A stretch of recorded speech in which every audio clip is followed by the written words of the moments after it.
If you believe the stories, mankind's pride gave rise to the Darkspawn. Countless in number and toxic to all life, Darkspawn search endlessly for an archdemon. When they find one, Darkspawn armies surge up from their corrupt barrows beneath the ground, and a blight begins. Grey Wardens are the only warriors capable of destroying an archdemon, and history always honors the one who sacrifices all to kill the beast. In the fifth blight, the Warden was the hero of Ferelden, a hunter from a clan of Dalish elves. The hero discovered a corrupted elven artifact and was tainted by the same foul magic that drives the Darkspawn. The only cure for the young elf was to join Duncan as a Grey Warden. The allied Ferelden and Grey Warden forces met in Ostagar, where King Kaelin's armies and a host of wardens gathered, ready to destroy the Darkspawn. But valor turned to despair as Loghain betrayed his king. Kaelin's forces were slaughtered, and the south was lost. The hero, now a full-fledged Grey Warden, survived with the aid of Flemeth, the mysterious witch of the wilds. Joined by Flemeth's daughter, Morrigan, and a Grey Warden named Alistair, the hero set out to build an army strong enough to abolish the Blight. With the traitorous Loghain now seated on Ferelden's throne, the Warden sought help from the influential Arl Eamon of Redcliffe. However, they arrived in Redcliffe to find the town under siege. As each night, undead rose in waves and assailed the battered village. With the hero's help, the people of Redcliffe stood fast against the undead horde. The Wardens reached Arl Eamon's castle only to find the Arl lying at the edge of death, and his court fallen into madness. To save his father's life, Eamon's young son, Connor, had made a deal with a demon, and quickly fallen victim to its possession. The hero intervened, freeing Connor from possession, and breaking the demon's hold over Redcliffe. But deals with demons are never straightforward. The demon agreed only to save Eamon's life, not restore him to health. Arl Eamon needed a miracle to recover. The hero located an urn containing the sacred ashes of Andraste, which were said to cure any ailment. The urn was protected by ancient traps, tests of will, and a dragon-worshipping cult that wanted to twist the urn's power to its own ends. The urn remained pure, but mysteriously disappeared after the Wardens departed. Only the temple dedicated to it still stands. With a pinch of the ashes, the hero restored the Arl to health. Informed of Loghain's treachery, Eamon swore his political and military support. The circles of Magi are bound by oath to aid the Grey Wardens in times of blight. However, Lake Calenhad's tower could offer little help. One of its mages, Uldred, had become possessed by a pride demon and was twisting other circle mages into abominations. The hero fought to the top of the tower and defeated Uldred, saving the remaining mages. Grateful for their lives, the mages joined the Warden's army. The allies gained at the circle were not the only soldiers to join the Warden's forces, however. Dalish elves don't usually make alliances, but even deep hatred can be set aside in the face of oblivion. An ancient curse was destroying Ferelden's largest Dalish clans, turning the elves into werewolves. Zathrian, the clan's keeper, claimed that the cure required the heart of the great wolf, Witherfang. Years before, Zathrian himself had afflicted a group of humans with the curse that now ravaged his clan. As long as he lived, the curse endured. The hero freed the werewolves from the long-standing curse, and the Dalish joined the Warden's forces. Blights may happen hundreds of years apart, but the dwarves who live below the surface of Thedas fight Darkspawn every day. No one is better schooled in battling Darkspawn than the warriors of Orzammar, except perhaps their allies of old, the Grey Wardens. The hero arrived in Orzammar in the wake of King Endrin's death to find political factions fighting for control of the dwarven Only the vote of a venerated paragon could break the deadlock to elect a ruler and order the dwarves to honor their Grey Warden treaty and join the battle against the new blight. The hero set off to find a paragon named Branka, who had disappeared into the deep roads in search of a legendary artifact, the Anvil of the Void, created by the renowned smith Caradon to forge mighty war golems. The hero helped Caradon destroy the Anvil of the Void, along with the dark secrets that could trap a living soul inside a mechanical construct. The hero emerged from the deep roads with a master-forged crown to bestow the Paragon's favor upon whichever rival candidate would be crowned king. Balin, the youngest son of King Andrin, who was suspected of foul play, or Haramont, the aging traditionalist backed by the Dwarven Assembly. Lord Haramont claimed the crown of Orzammar. His traditionalist values keep dwarves first in all things, and safely as far underground as possible. With Dwarden's strength now bolstering the Warden's army, the hero had to deal with Loghain, so Ferelden could stand unified against the Darkspawn, before the Blight swallowed the world. The kingdom of Ferelden stood divided. While some nobles supported Loghain's regency, others condemned his inaction against the Darkspawn. Civil war brewed, and Arl Eamon called a landsmeet in hopes of curtailing the conflict and removing Loghain from the throne. Alistair ended Loghain's life in the name of justice for the Wardens who died at Ostagar. As the Warden's united army massed in Redcliffe, the Darkspawn overran Denerim, laying siege to Ferelden's capital city. The hero's army fought valiantly through Denerim and broke the Darkspawn siege. On Fort Dracon's highest tower, the hero's strongest allies fought alongside the Warden in a final heroic battle against the massive Archdemon. The Archdemon was killed without the sacrifice of a Grey Warden's life. With no Archdemon to lead them, the Darkspawn scattered. Most fled underground, still teeming in number and always seeking a new Archdemon to awaken. The shattered kingdom of Ferelden embarked on a long journey to recovery. In the Blight's aftermath, strong leadership was crucial.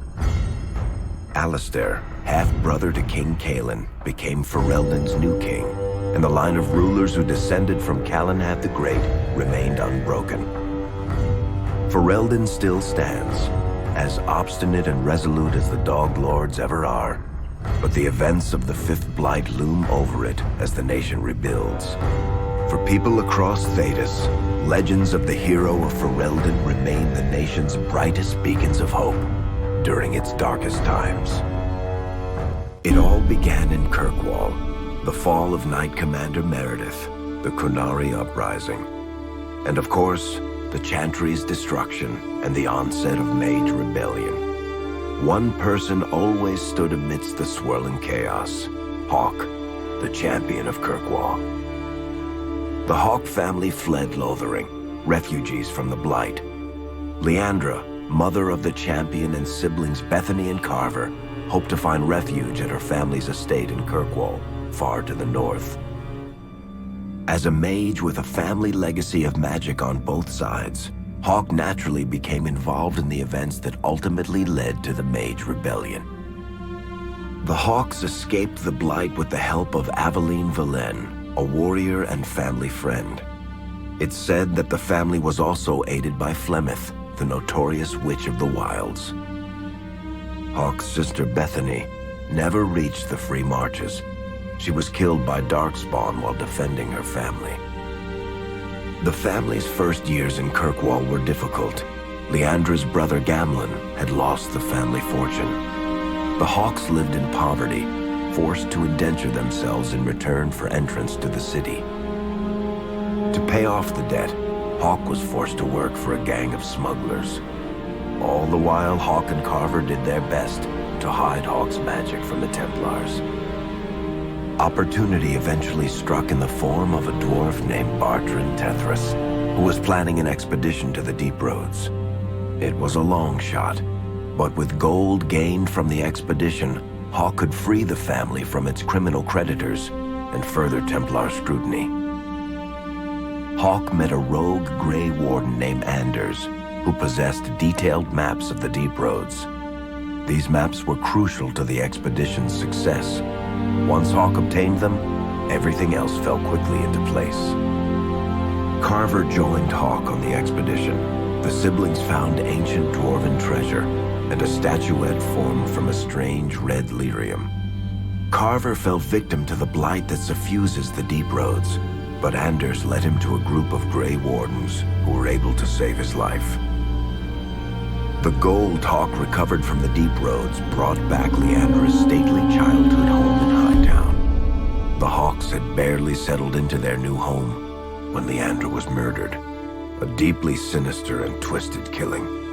Hawk hunted down Quentin, the blood mage responsible, but could not prevent Leandra's death.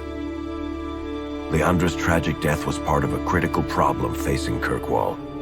Rising tension between the city's mages, who felt increasingly oppressed, and Templars, who grew increasingly suspicious of their activities. Adding to the strain, a large contingent of Qunari had also established themselves in Kirkwall, much to the growing discomfort of the city's rulers. After their dreadnought was shipwrecked many years before, a group of stranded Qunari were allowed to remain in a cordoned-off area in Lowtown. As time passed, the Qunari made no effort to return home and offered no explanation about why they remained. Tensions rose to a breaking point. Revered Mother Patrice, convinced the Qunari were a threat to the Chantry's faith, incited violence between the Qunari and the Kirkwall populace. Hawk knew that Patrice would bring about unnecessary conflict. Though the champion tried to stop her, Patrice orchestrated the murder of Seamus Dumar, a Viscount's son and a recent convert to the Qun. When her crime was discovered, a Qunari assassin killed her.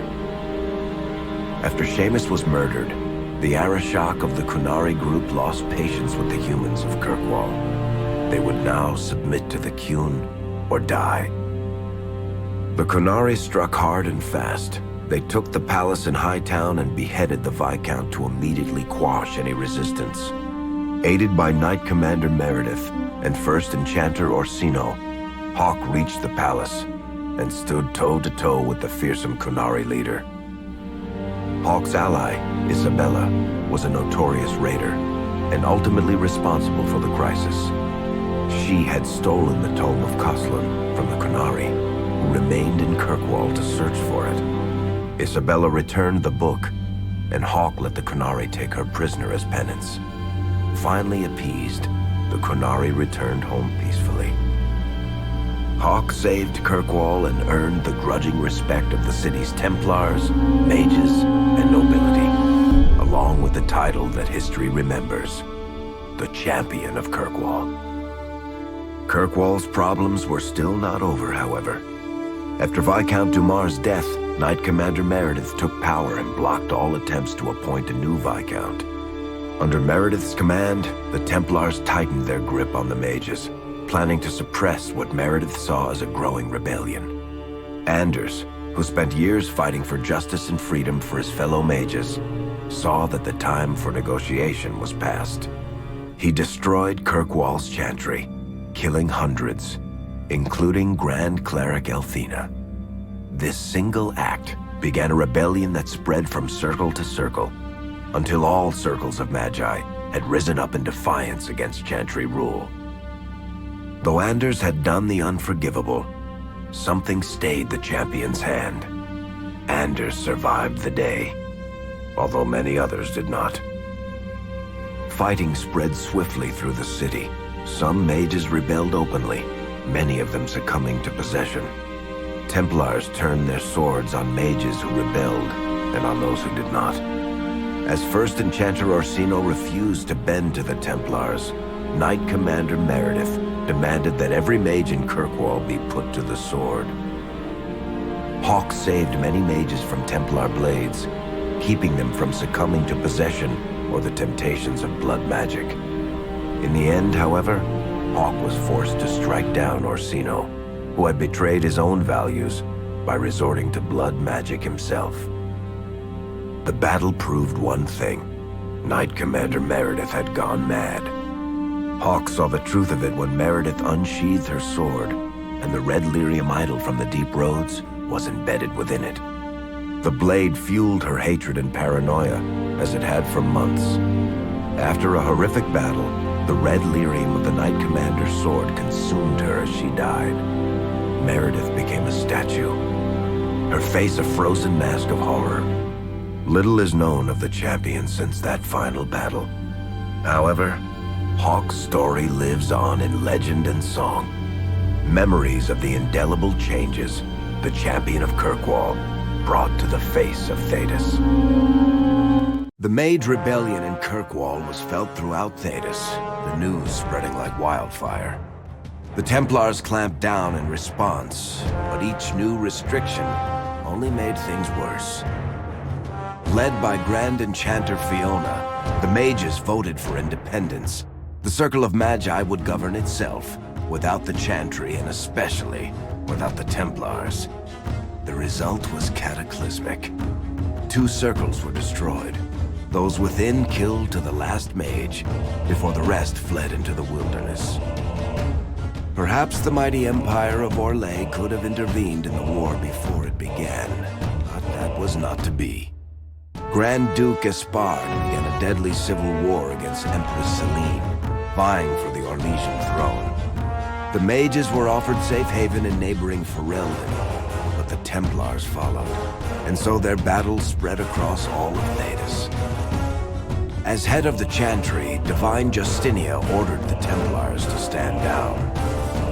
They refused, declaring their own independence. Thus, the war began in earnest. Templars hunting mages, mages fighting Templars. Their clashes wreaked untold destruction, and all sense of order was falling to pieces. Divine Justinia made one final desperate bid to end the war. She approached the leaders of both sides and convinced them to come to a conclave held on neutral ground. With the Chantry to mediate, mages and Templars will talk for the first time since this all began. It is our last, and perhaps our only, chance for peace.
Tell me why we shouldn't kill you now.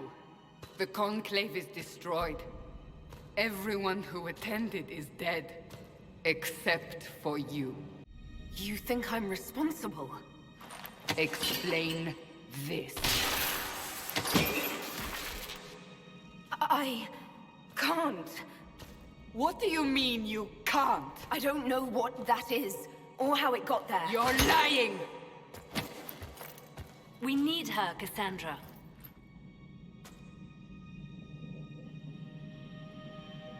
Whatever you think I did, I'm innocent. Do you remember what happened? How this began? I remember running. Things were chasing me, and then a woman? A woman? She reached out to me, but then... Go to the forward camp, Liliana. I will take her to the rift.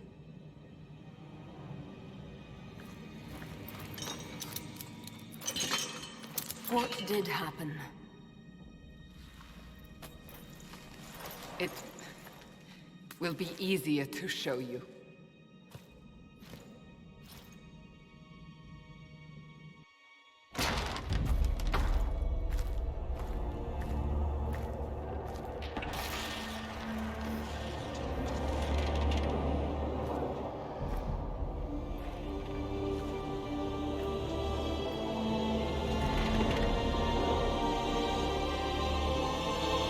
Call it the Breach.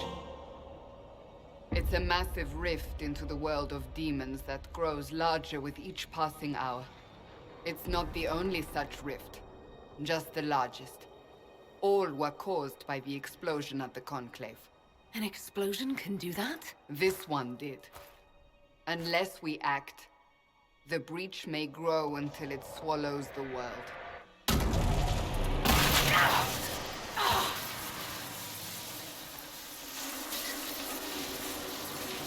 Each time the Breach expands, your mark spreads, and it is killing you.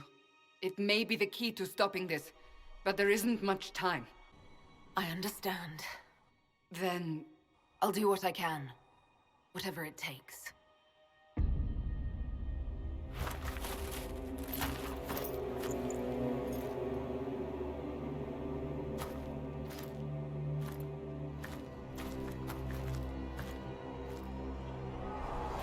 They have decided your guilt. They need it. The people of Haven mourn our most holy, divine Justinia, head of the Chantry. The Conclave was hers. It was a chance for peace between mages and Templars. She brought their leaders together. Now they are dead. We lash out like the sky, but we must think beyond ourselves, as she did. Until the breach is sealed.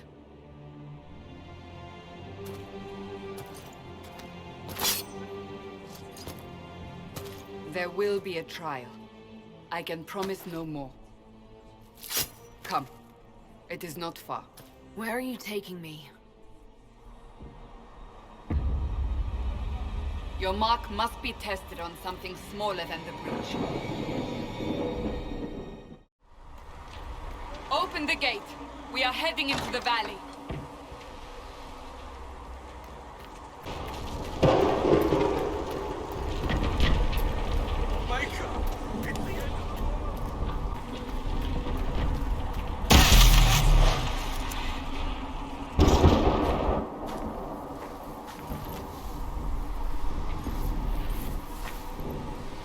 Pulses are coming faster now.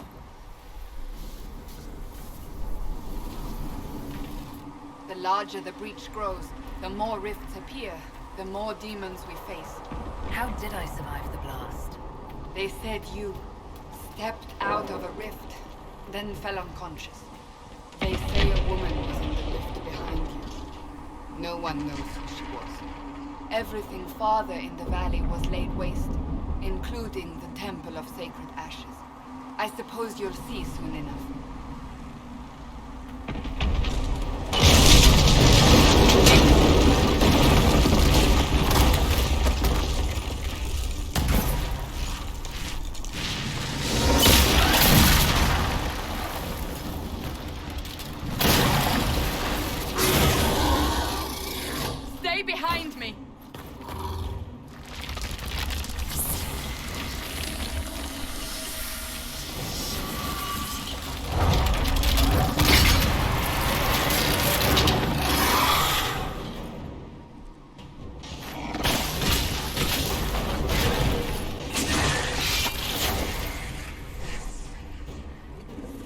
It's over.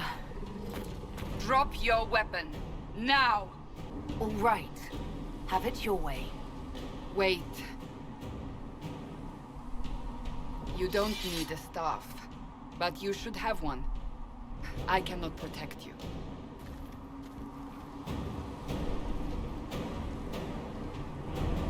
I should remember you agreed to come willingly.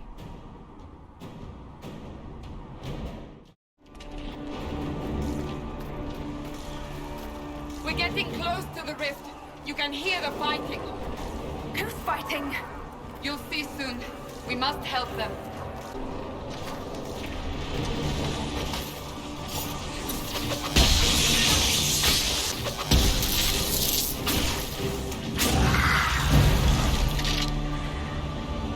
Quickly! Before more come through!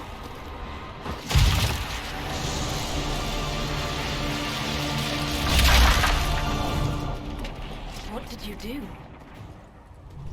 I did nothing. The credit is yours.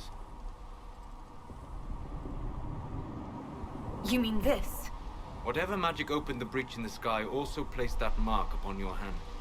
I theorized the mark might be able to close the rifts that have opened in the breach's wake. And it seems I was correct. Meaning it could also close the breach itself.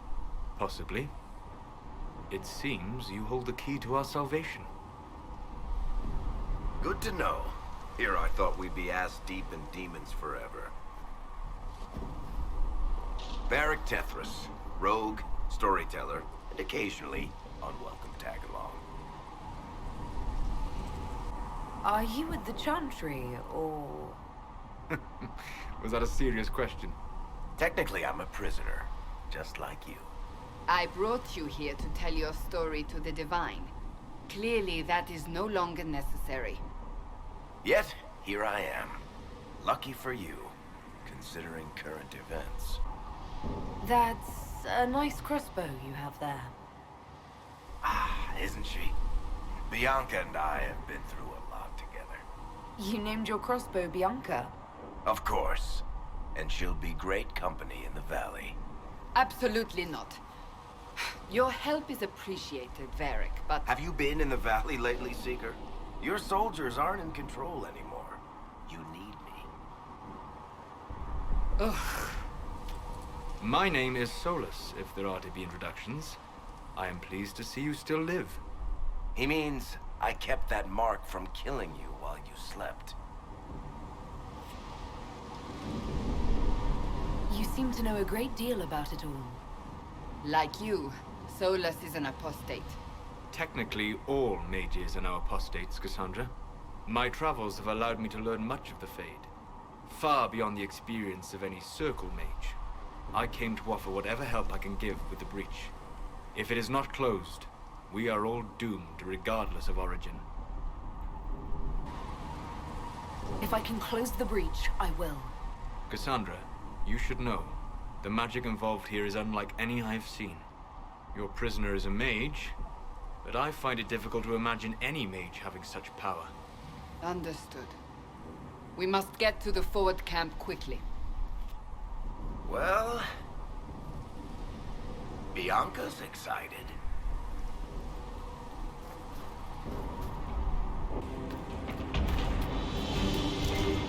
So, are you innocent? I don't remember what happened.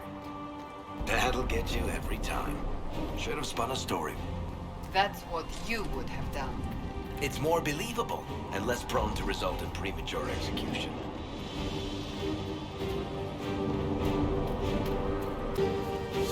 I hope Liliana made it through all this. She's resourceful, Seeker. We will see for ourselves at the forward camp. We're almost there.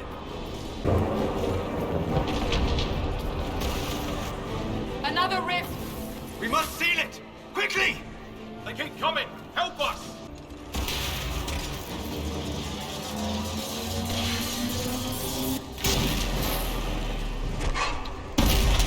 Hurry! Use the mark!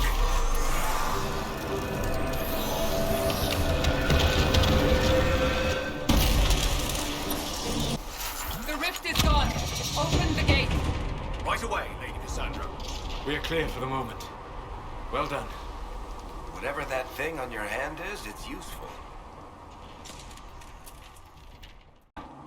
Here they come. You made it. Chancellor Roderick, this is... I know who she is.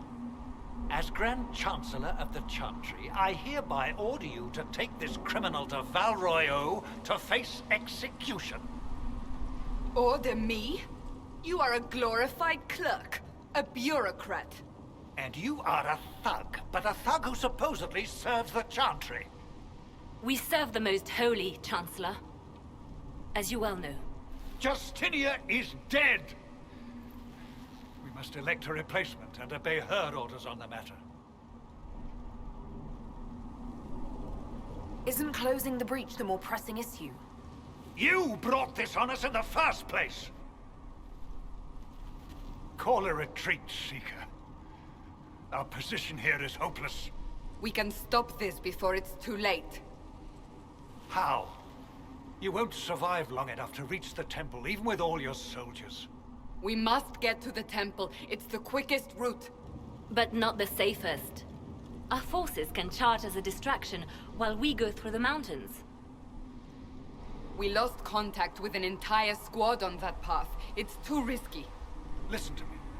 Abandon this now, before more lives are lost.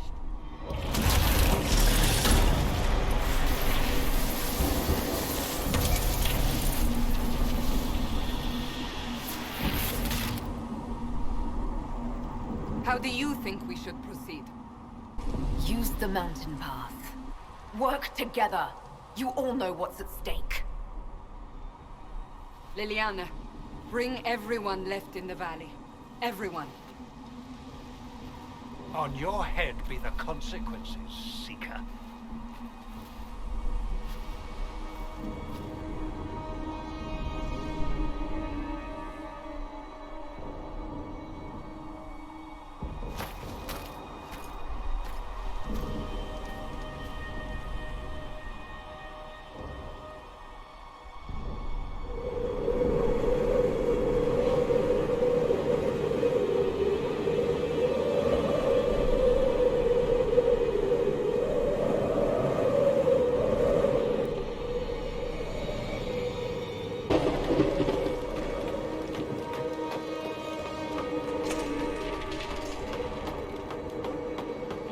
The tunnel should be just ahead. The path to the temple lies just beyond it. What manner of tunnel is this? A mine? Part of an old mining complex. These mountains are full of such paths. And your missing soldiers are in there somewhere? Along with whatever has detained them. We shall see soon enough. Yes, we found the soldiers. That cannot be all of them. So the others could be holed up ahead. Our priority must be the breach. Unless we seal it soon, no one is safe. I'm leaving that to our elven friend here.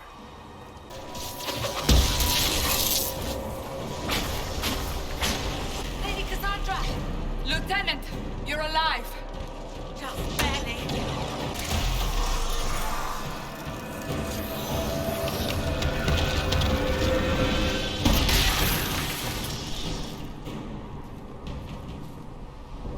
Sealed, as before. You are becoming quite proficient at this.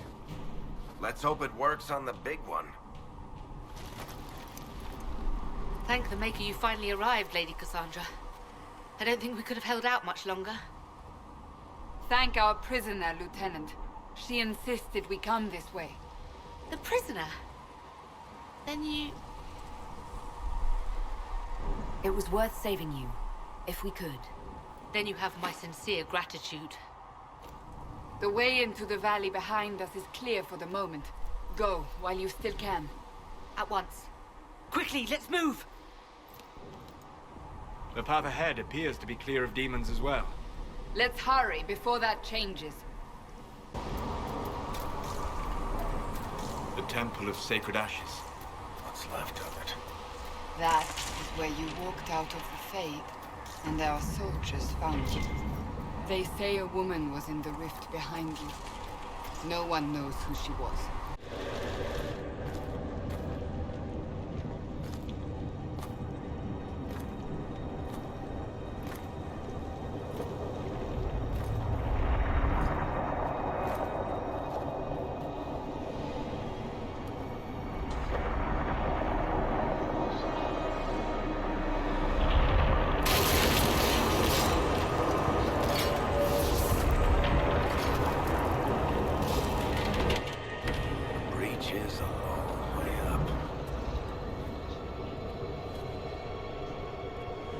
You're here. Thank the Maker. Liliana, have your men take up positions around the temple.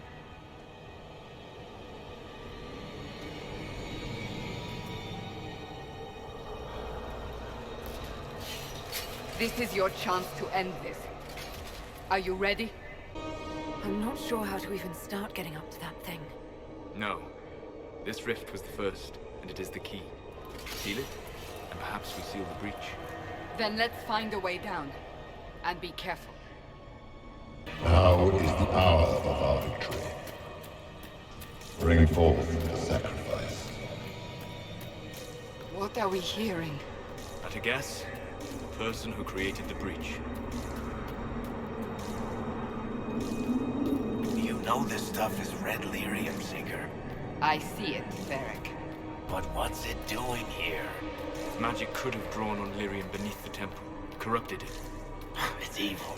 Whatever you do, don't touch it. Keep the sacrifice still. Someone help me! That is Divine Justinia's voice.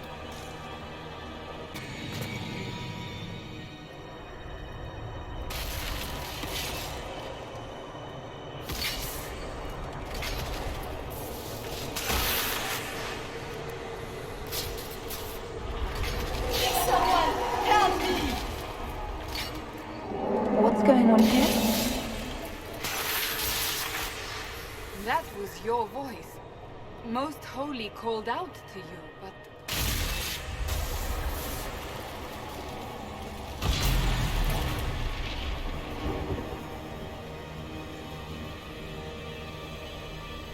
What's going on here? Run while you can! Hold them! We have an intruder. Slay the elf.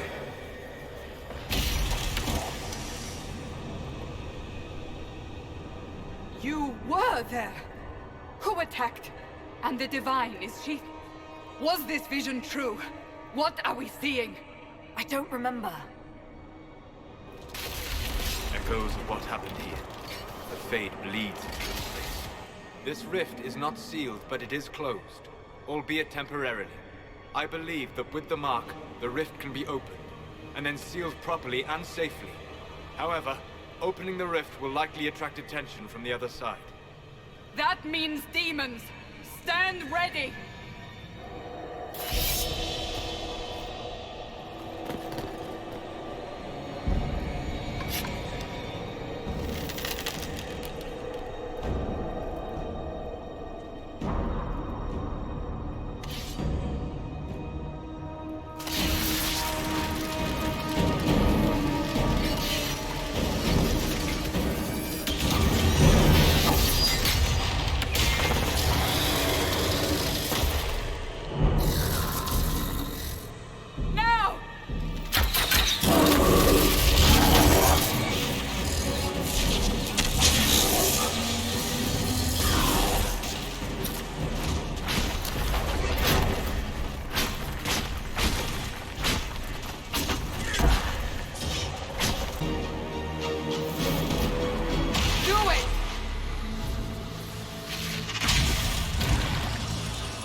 I didn't know you were awake, I swear.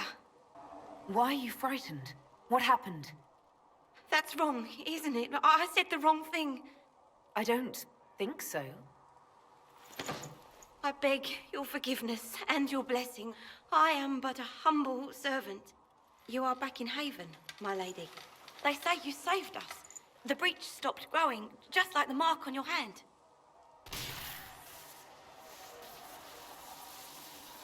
It's all anyone has talked about for the last 3 days. Then the danger is over. The breach is still in the sky, but that's what they say. I'm certain Lady Cassandra would want to know you've wakened. She said, at once. And where is she? In the Chantry, with the Lord Chancellor. At once, she said.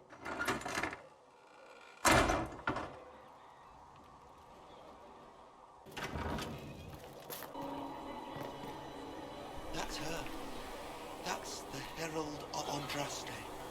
They said when she came out of the Fade, Andraste herself was watching over her. Chain her!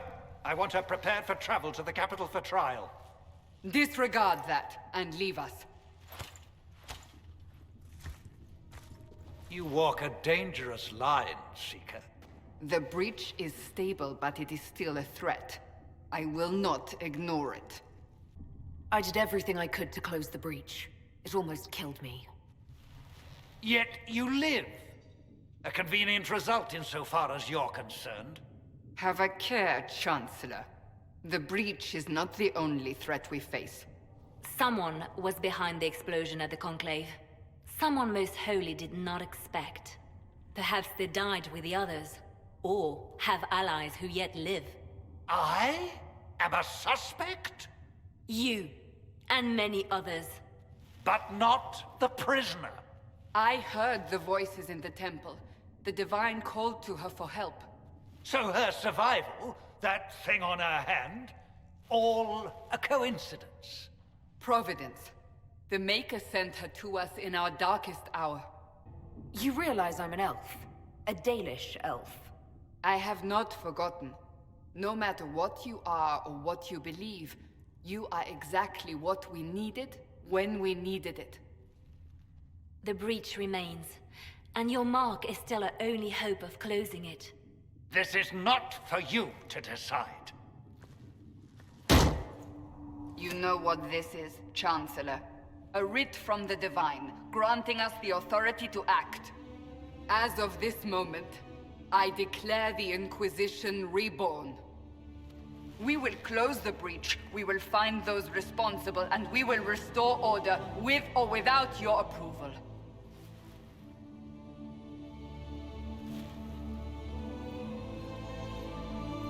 This is the Divine's directive. Rebuild the Inquisition of old. Find those who will stand against the chaos. We aren't ready. We have no leader, no numbers. And now, no Chantry support. But we have no choice. We must act now, with you at our side.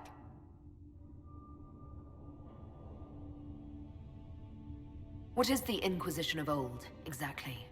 It preceded the Chantry. People who banded together to restore order in a world gone mad. After, they laid down their banner and formed the Templar Order, but the Templars have lost their way.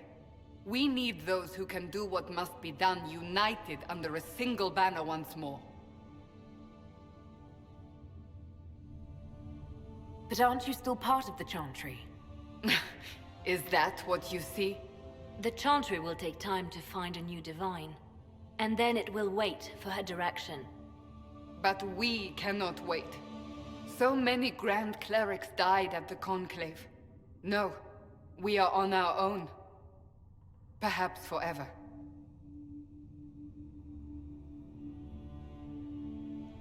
You're trying to start a holy war. We are already at war.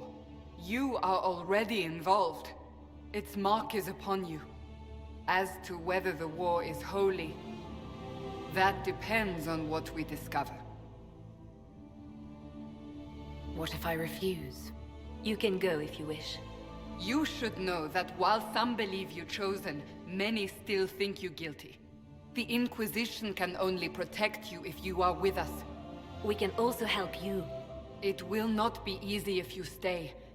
But you cannot pretend this has not changed you.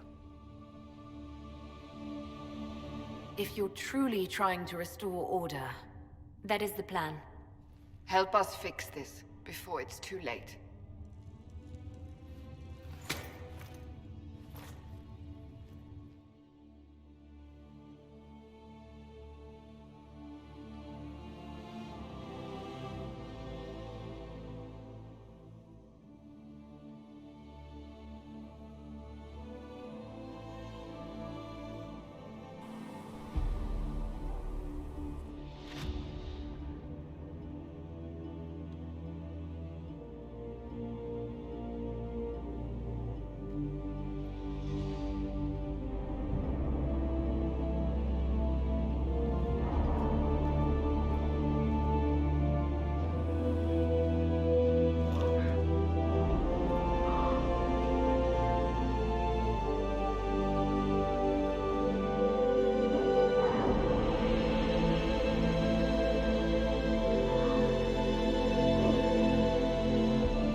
Does it trouble you?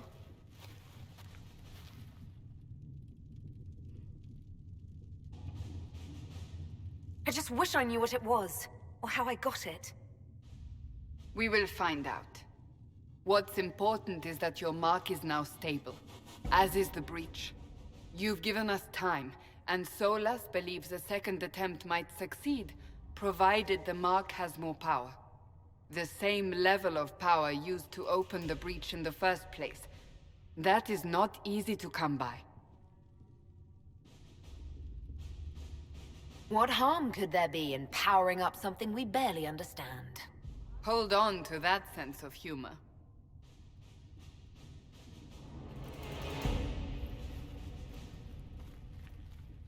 May I present Commander Cullen, leader of the Inquisition's forces.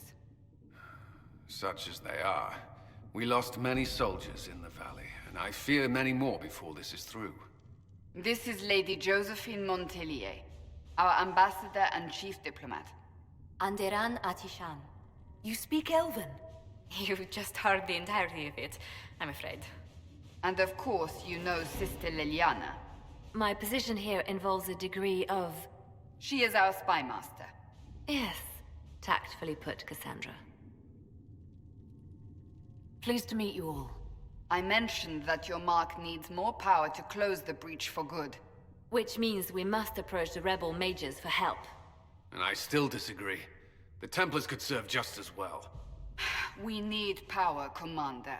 Enough magic poured into that mark. Might destroy us all. Templars could suppress the breach, weaken it, so... Pure speculation. I was a Templar. I know what they're capable of. Unfortunately, neither group will even speak to us yet. The Chantry has denounced the Inquisition, and you specifically.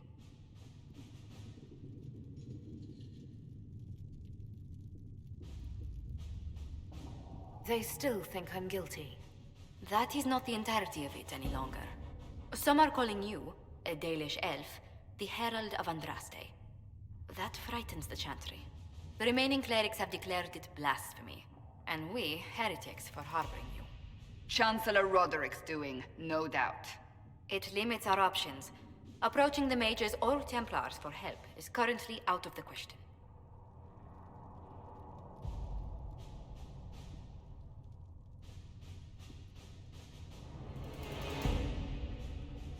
Just how am I the Herald of Andraste?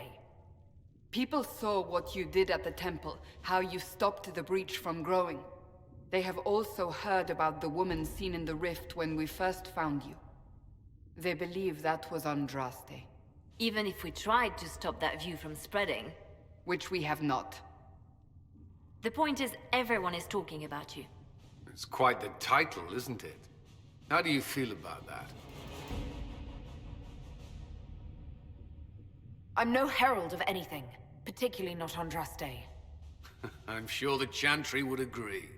People are desperate for a sign of hope. For some, you're that sign. And to others, a symbol of everything that's gone wrong.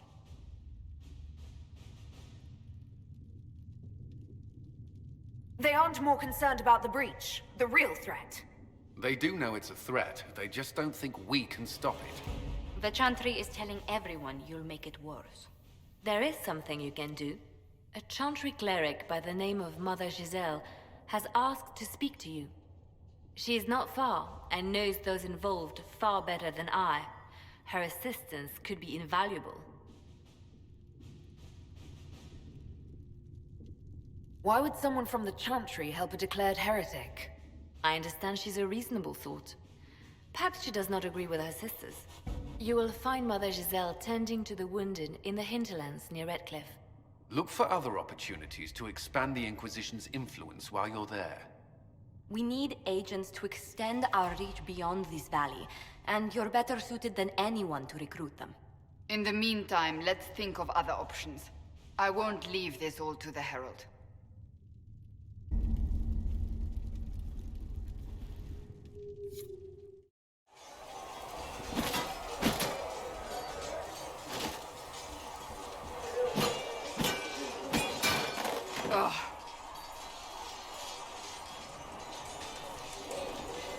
I think you need practice dummies made of sturdier stuff. That would be nice. Like maybe iron. Did I do the right thing? What I have set in motion here could destroy everything I have revered my whole life. One day they may write about me as a traitor, a madwoman, a fool. And they may be right. What does your faith tell you? I believe you are innocent. I believe more is going on here than we can see. And I believe no one else cares to do anything about it. They will stand in the fire and complain that it is hot. But is this the Maker's will? I can only guess. You don't think I'm the Herald of Andraste? I think you were sent to help us. I hope you were. But the Maker's help takes many forms. Sometimes it's difficult to discern who it truly benefits, or how. What's going to happen now? Now, we deal with the Chantry's panic over you before they do even more harm. Then we close the breach. We are the only ones who can. After that, we find out who is responsible for this chaos, and we end them. And if there are consequences to be paid for what I have done, I pay them. I only pray the price is not too high. You didn't have any choice. Didn't I?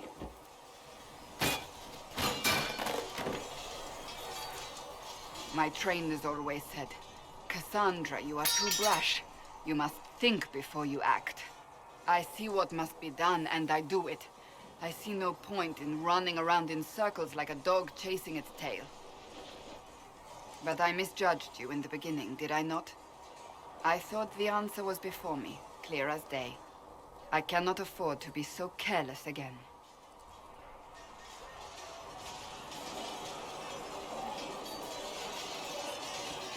Can't say I'm not grateful to hear that. I can be harsh, I know.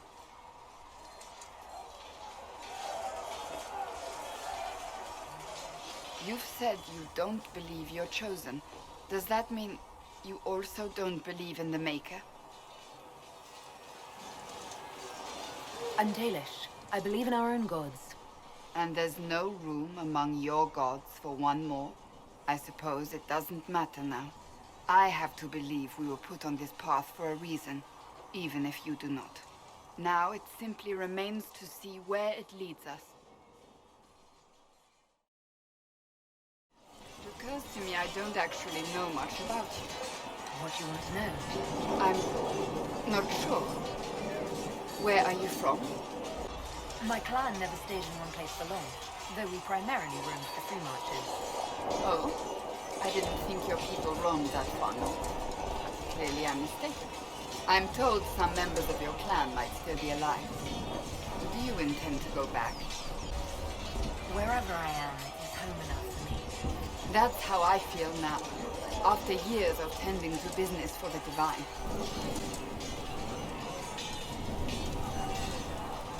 I'd like to get to know you better. You would? Is that a problem? Not entirely. I'm just curious as to your motivation. No motivation beyond making things between us less... antagonistic? Exactly. As you wish. My name is Cassandra Pendergast, daughter of the Royal House of Navarra, 78th in line for the Navarran throne. I joined the Seekers of Truth as a young woman, and was with the Order until they withdrew from the Chantry. I remained as the Divine's right hand, carrying out her order to form the Inquisition. And here we are. That's all there is to know, my lady. You're a member of Navarro's royal family. The Pendergasts are a very large clan. Half of Cumberland could say the same. Really? No, but it feels that way. I have hundreds of relatives so distant they need charts to prove we're related at all. And they have them. Oh yes. The Pendergasts value their precious blood like it runs with gold. And you joined the Seekers to get away from them? It was a life worth getting away from. The Pendergasts are famed for dragon hunting, but few actually pursue the craft. Most are fat and lazy. They pay lip service to the Maker and care only for idle pleasures and past glories. My brother was all that kept me in Navarra. Once he was gone, so was I. Tell me about your brother. I would prefer not to speak of Anthony. Another time, perhaps. I'll let you get back to work.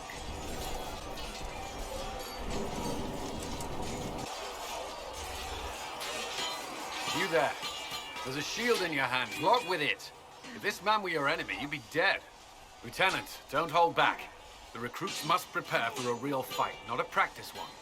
Yes, Commander. We've received a number of recruits. Locals from Haven and some pilgrims. None made quite the entrance you did.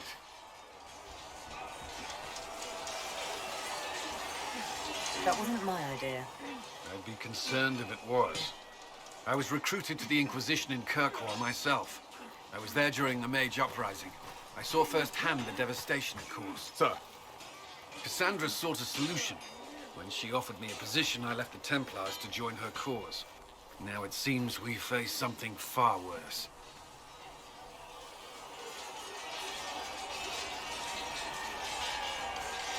You left the Templars for this. You believe the Inquisition can work? I do. The Chantry lost control of both Templars and Mages. Now they argue over a new divine while the breach remains. The Inquisition could act when the Chantry cannot. Our followers would be part of that. There's so much we can... Forgive me. I doubt you came here for a lecture.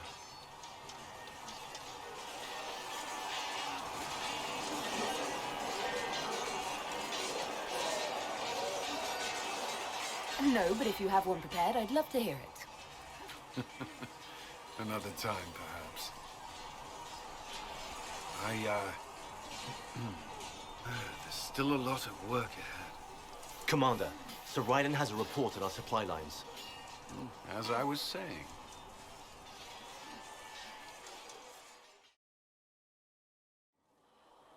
So, now that Cassandra's out of earshot, Are you holding up all right? I mean, you go from being the most wanted criminal in Thedas to joining the armies of the faithful. Most people would have spread that out over more than one day. I don't even want to think about how many lives were lost on that mountaintop. A lot of good men and women didn't make it out of there. For days now, we've been staring at the breach, watching demons and Maker knows what fall out of it. Bad for morale would be an understatement. I still can't believe anyone was in there and lived. If it was that bad, why did you stay? Cassandra said you were free to go. I like to think I'm as selfish and irresponsible as the next guy, but this... Thousands of people died on that mountain. I was almost one of them. And now there's a hole in the sky. Even I can't walk away and just leave that to sort itself out. The breach needs to be sealed. The sooner the better. If it can be sealed, you might want to consider running at the first opportunity. I've written enough tragedies to recognize where this is going. Heroes are everywhere. I've seen that. But the hole in the sky... that's beyond heroes. We're going to need a miracle. Blessed are the peacekeepers, the champions of the just. Blessed are the righteous, the lights in the shadow. In their blood, the Maker's will is written. Is that what you want from us? Blood? To die so that your will is done? Is death your only blessing? You speak for Andraste, no? What does the Maker's prophet have to say about all of this? What's his game? How is this a game? Do you see the sky? What about the temple ruins? The bones lying in the dust? Even if you didn't support the Divine's peace, you wouldn't call this right. Who could? So many innocent lives. The faithful murdered where the holiest of holies once stood. If the Maker willed this, what is it if not a game or a cruel joke?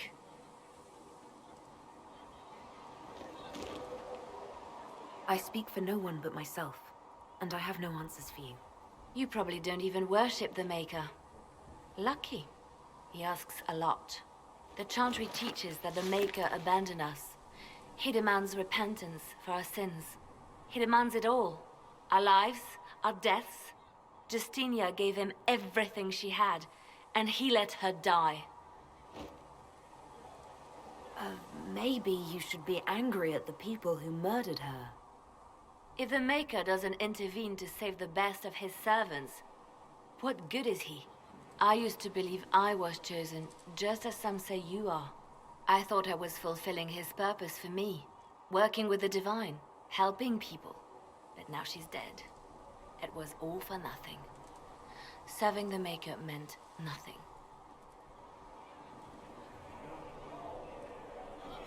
Maybe you have another purpose. I could help you find it. No, this is my burden. I regret that I even let you see me like this. It was a moment of weakness. It won't happen again. Come, to work then. We will speak later. So it's true. Butler has stand on us. I hope my hunch was wrong. You knew him well? Not as well as I thought. Show me the reports. There were so many questions surrounding Faria's death. Did he think we wouldn't notice? He's killed Faria, one of my best agents, and knows where the others are. You know what must be done. Make it clean. Painless if you can. We were friends once. Wait! What are you doing? He betrayed us. He murdered my agent. And you'd kill him, just like that. You find fault with my decision? We can't solve our problems with murder. And what would you suggest? Leave him be. Butler's betrayal put our agents in danger. I condemned one man to save dozens. I may not like what I do, but it must be done. I cannot afford the luxury of ideals at a time like this. Now is precisely the time for ideals. You feel very strongly about this. Very well. I will think of another way to deal with this man. Apprehend Butler, but see that he lives. Now, if you're happy, I have more work to do. You have a history with the warden who entered the Blight, don't you? I count her among my closest friends. She's probably the only person I trust completely. I haven't heard from her in some time. She just disappeared. I try not to think about what might have happened. We can continue this conversation later. You know where I am. How does someone end up as quartermaster for the Inquisition? I served for Eldon under Logain MacTier. Best commanding officer this world has ever seen. After they all turned on him at Denerim, though, there wasn't much use for people who held that opinion. King Alistair offered my services to the Inquisition, probably to get rid of me.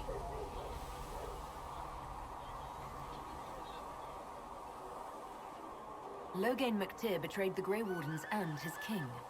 Were you there at Ostagar? I was.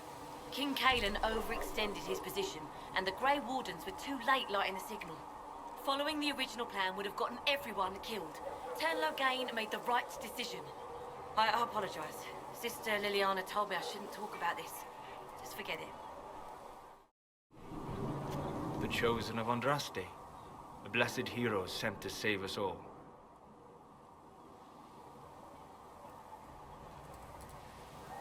I didn't ask for this, but someone has to find a way to seal the breach. Spoken nobly indeed. You think I'm mocking you? This age has made people cynical. I've journeyed deep into the Fade in ancient ruins and battlefields to see the dreams of lost civilizations. I've watched as hosts of spirits clash to reenact the bloody past in ancient wars, both famous and forgotten. Every great war has its heroes. I'm just curious what kind you'll be. What do you mean, ruins and battlefields? Any building strong enough to withstand the rigors of time has a history. Every battlefield is steeped in death. Both attract spirits. They press against the veil, weakening the barrier between our worlds. When I dream in such places, I go deep into the Fade. I can find memories no other living being has ever seen. You fall asleep in the middle of ancient ruins. Isn't that dangerous? I do set wards. And if you leave food out for the giant spiders, they are usually content to live and let live.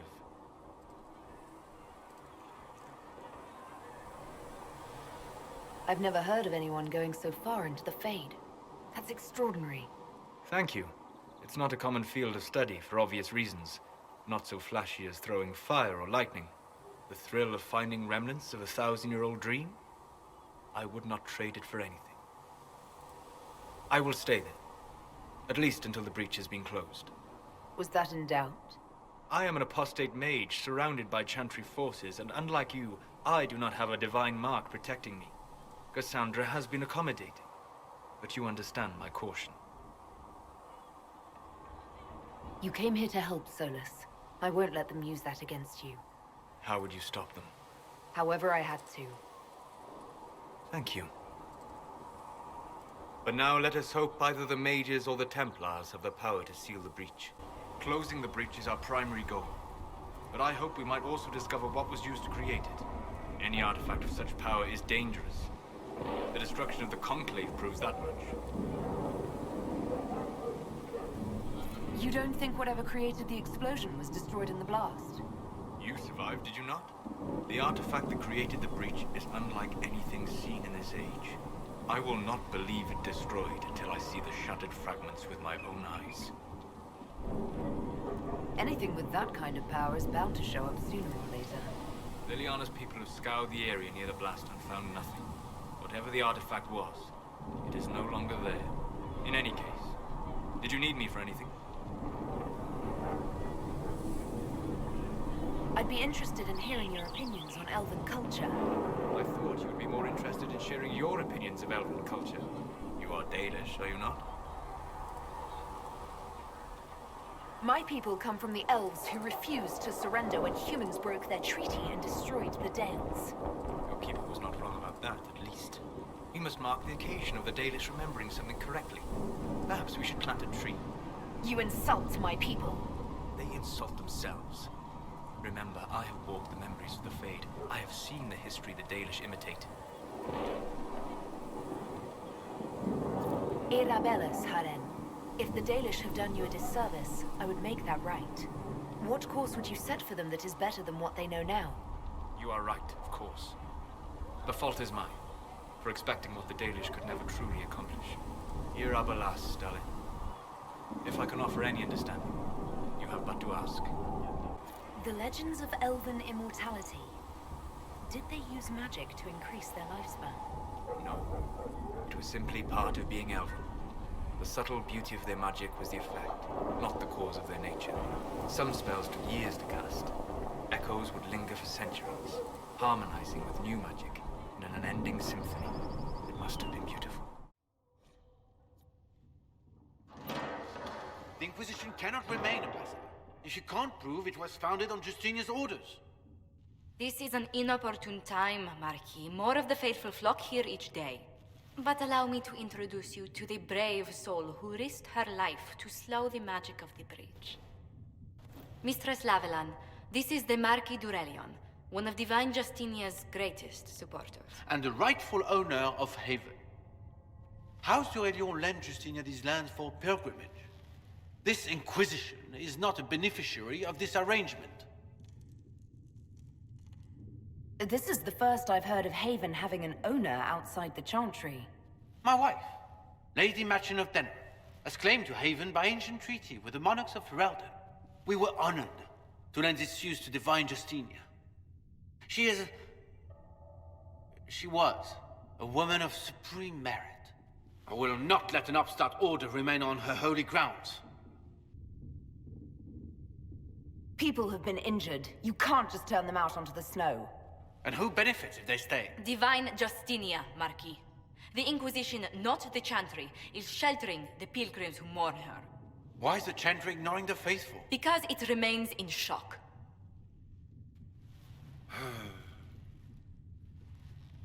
We face a dark time, Your Grace. Divine Justinia would not want her passing to divide us.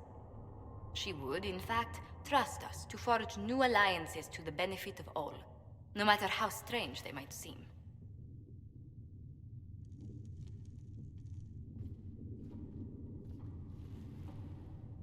I'll think on it, Lady Montillier. The Inquisition might stay in the meanwhile.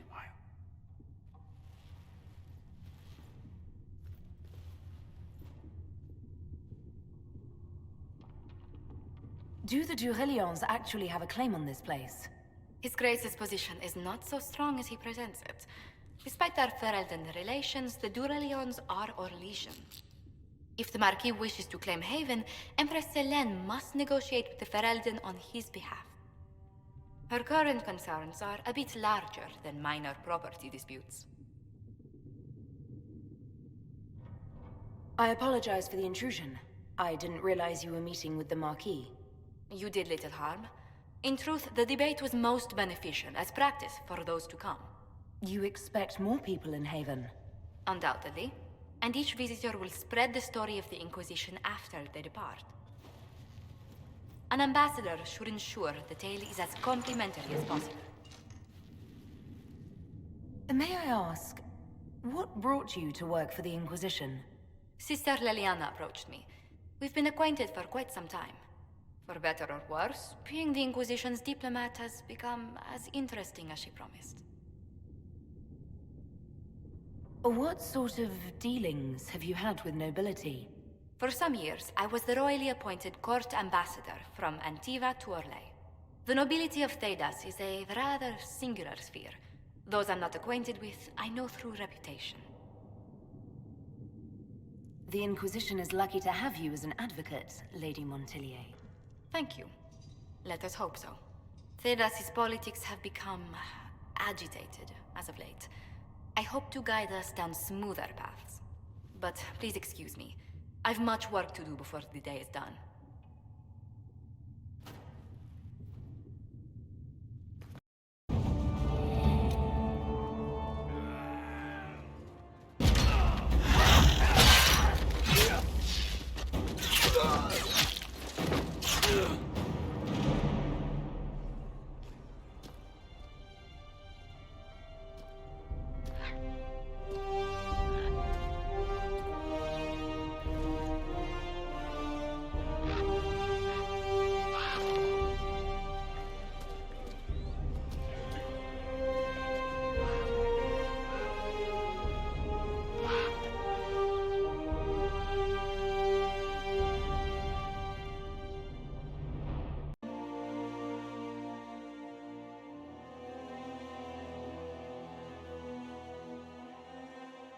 Herald of Andraste.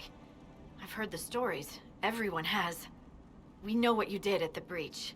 It's odd for a Dalish elf to care what happens to anyone else, but you'll get no backtalk here. That's a promise. Inquisition Scout Harding, at your service. Well, all of us here, will do whatever we can to help. Harding, huh? Ever been to Kirkwall's Hightown? I can't say I have. Why? You'd be Harding and... No, never mind. Ugh.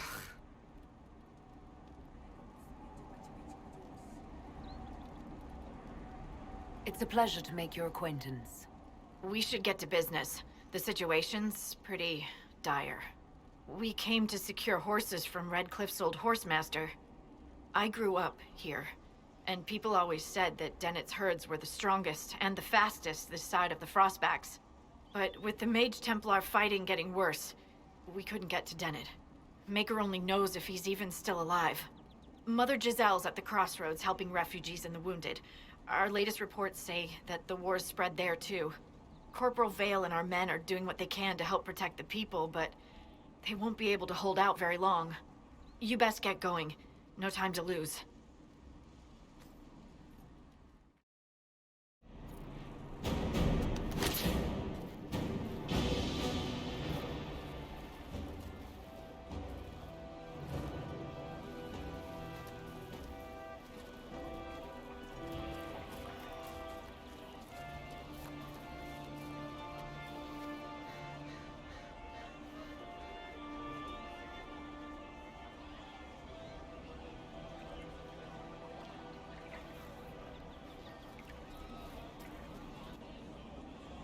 There are mages here who can heal your wounds.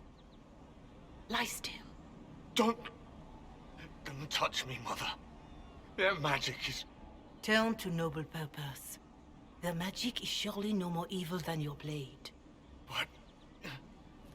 Hush, dear boy. Allow them to ease your suffering. Mother Giselle. I am. And you must be the one they are calling the Herald of Andraste. I'm told you asked for me. I know of the Chantry's denouncement, and I am familiar with those behind it. I won't lie to you. Some of them are grandstanding, hoping to increase their chances of becoming the new divine. Some are simply terrified. So many good people, senselessly taken from us.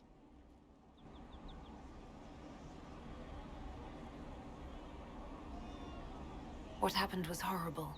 Fear makes us desperate, but hopefully not beyond reason. Go to them. Convince the remaining clerics you are no demon to be feared. They have heard only frightful tales of you. Give them something else to believe. You want me to appeal to them? If I thought you were incapable, I wouldn't suggest it. Will they even listen? Let me put it this way. You needn't convince them all. You just need some of them to doubt. Their power is their unified voice. Take that from them and you receive the time you need. It's good of you to do this. I honestly don't know if you've been touched by fate or sent to help us, but I hope. Hope is what we need now. The people will listen to your rallying call as they will listen to no other. You could build the Inquisition into a force that will deliver us, or destroy us. I will go to Haven and provide Sister Leliana the names of those in the Chantry who will be amenable to a gathering. It is not much, but I will do whatever I can.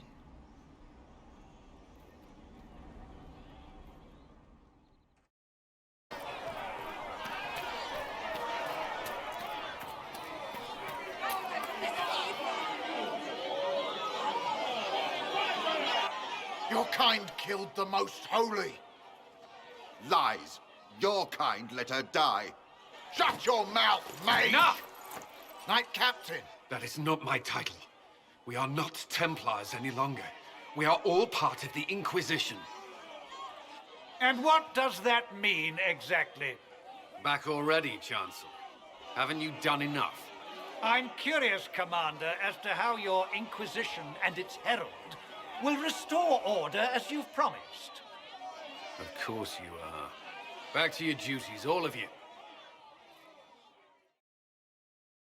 Mages and Templars were already at war. Now they're blaming each other for the Divine's death. Which is why we require a proper authority to guide them back to order. Who? You? Random clerics who weren't important enough to be at the Conclave? The Rebel Inquisition and its so-called Herald of Andraste? I think not. If the proper authority hadn't completely failed, the Conclave wouldn't have been needed. So you suggest I blame the Chantry and exalt a murderer? What of justice? That won't help restore order in the here and now. Order will never be restored so long as this rebellion is allowed to fester. Remind me why you're allowing the Chancellor to stay? Clearly, your Templar knows where to draw the line. He's toothless. There's no point turning him into a martyr simply because he runs at the mouth. The Chancellor's a good indicator of what to expect in Val Royeaux, however. How widespread is the violence between mages and Templars? Impossible to say. Your organization flouting the Chantry's authority will not help matters. With the Conclave destroyed, I imagine the war between mages and Templars is renewed with interest. The mages and Templars are fighting, even though we don't know what really happened at the Temple of Sacred Ashes. Exactly why all this should be left to a new divine. If you are innocent, the Chantry will establish it as so. Or we'll be happy to use someone as a scapegoat. You think nobody cares about the truth? We all grieve Justinia's loss. But you won't grieve if the Herald of Andraste is conveniently swept under a carpet. I'll make sure they see reason in Val Royeaux. I pray you're right. Having the Herald address the clerics is not a terrible idea. You can't be serious. Mother Giselle isn't wrong. At the moment, the Chantry's only strength is that they are united in opinion. And we should ignore the danger to the Herald. Let's ask her.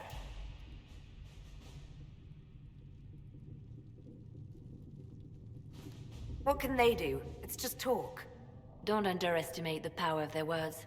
An angry mob will do you in just as quickly as a blade. I will go with her.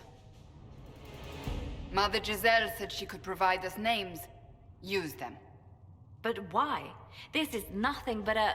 What choice do we have, Liliana? Right now, we can't approach anyone for help with the breach. Use what influence we have to call the clerics together. Once they are ready, we will see this through.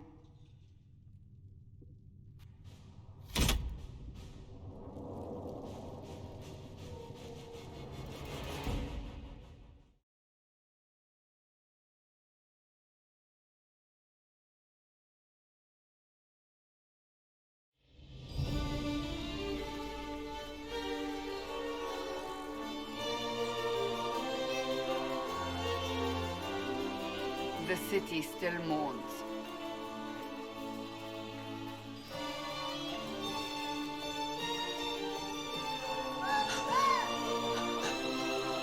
Just a guess, Seeker, but I think they all know who we are. Your skills of observation never fail to impress me, Varric. My Lady Herald. You're one of Leliana's people. What have you found? The Chantry Mothers await you, but so do a great many Templars. There are Templars here? People seem to think the Templars will protect them from the Inquisition. They're gathering on the other side of the market. I think that's where the Templars intend to meet you. Only one thing to do, then.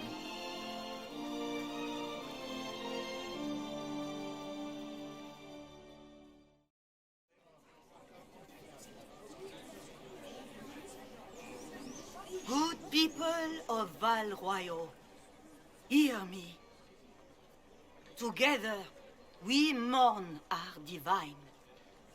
A naive and beautiful heart, silenced by treachery. You wonder what will become of a murderer.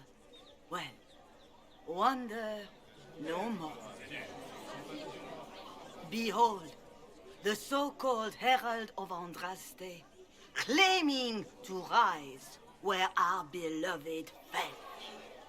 We say this is a false prophet. The Maker would send no elf in our hour of need. You say I am the enemy. The breach in the sky is our true enemy. We must unite to stop it. It's true. The Inquisition seeks only to end this madness before it is too late. It is already too late. The Templars have returned to the Chantry. They will face this Inquisition and the people will be safe once more.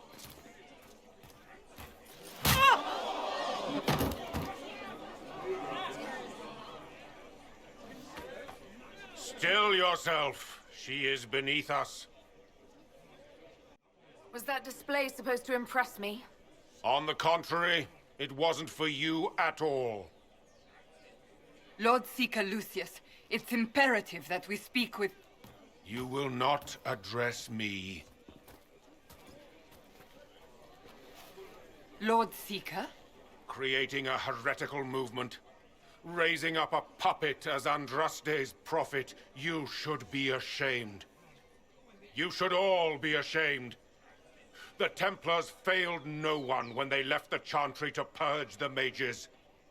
You are the ones who have failed. You who'd leash our righteous swords with doubt and fear. If you came to appeal to the Chantry, you are too late. The only destiny here that demands respect is mine.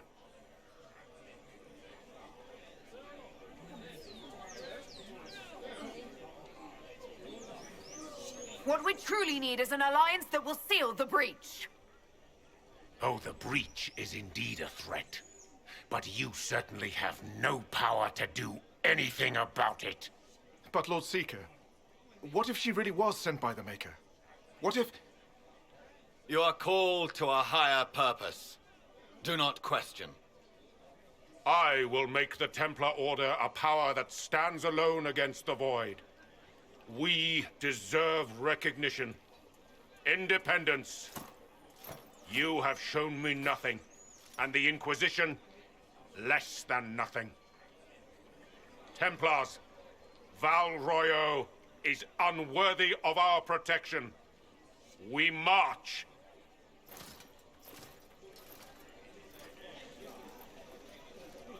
Charming fellow, isn't he? Has Lord Seeker Lucius gone mad?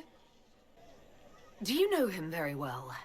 He took over the Seekers of Truth 2 years ago, after Lord Seeker Lambert's death. He was always a decent man, never given to ambition and grandstanding. This is very bizarre.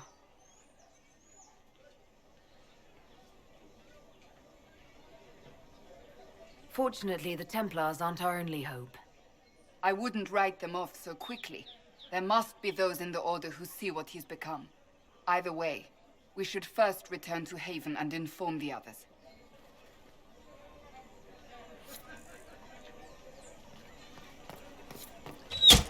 What's that? An arrow with a message?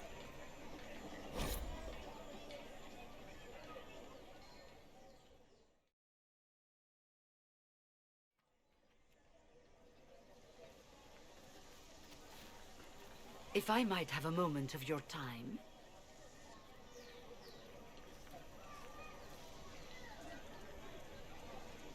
Grand Enchanter Fiona? Leader of the Mage Rebellion. Is it not dangerous for you to be here? I heard of this gathering, and I wanted to see the fabled Herald of Andraste with my own eyes. If it's help with the breach you seek, perhaps you should look among your fellow mages.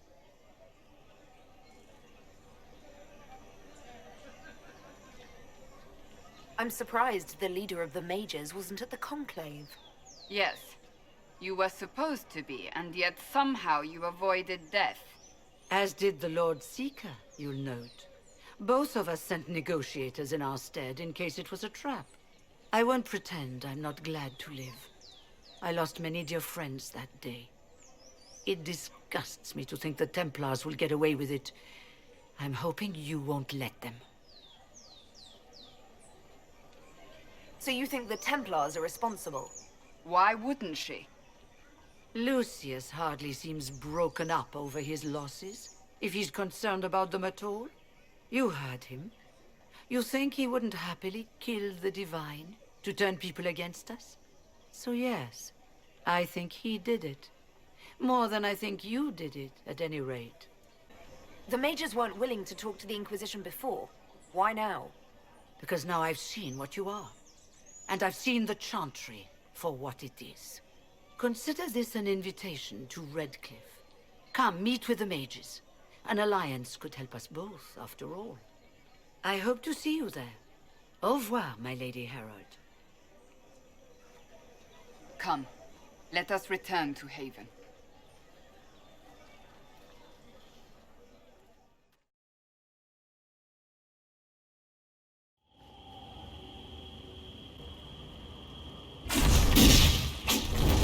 Herald of Andraste, how much did you expend to discover me? It must have weakened the Inquisition immeasurably. I don't know who you are. You don't fool me. I'm too important for this to be an accident. My efforts will survive in victories against you elsewhere. Just say what? What is that? Ugh. Squishy one, but you heard me, right? Just say what? Rich tits always try for more than they deserve. Blah, blah, blah. Obey me. Arrow in my face. So, you followed the notes well enough. Glad to see you're... And you're an elf. Well, hope you're not too elfy. I mean, it's all good, isn't it? The important thing is you glow. You're the herald thingy. Some believe I'm the Herald of Andraste. But who are you, and what's this about? No idea. I don't know this idiot from Manners. My people just said the Inquisition should look at him. Your people? Elves? No. People. Name's Sarah. This is cover. Get round it. For the reinforcements. Don't worry. Someone tipped me their equipment shed. They've got no breaches. Why didn't you take their weapons?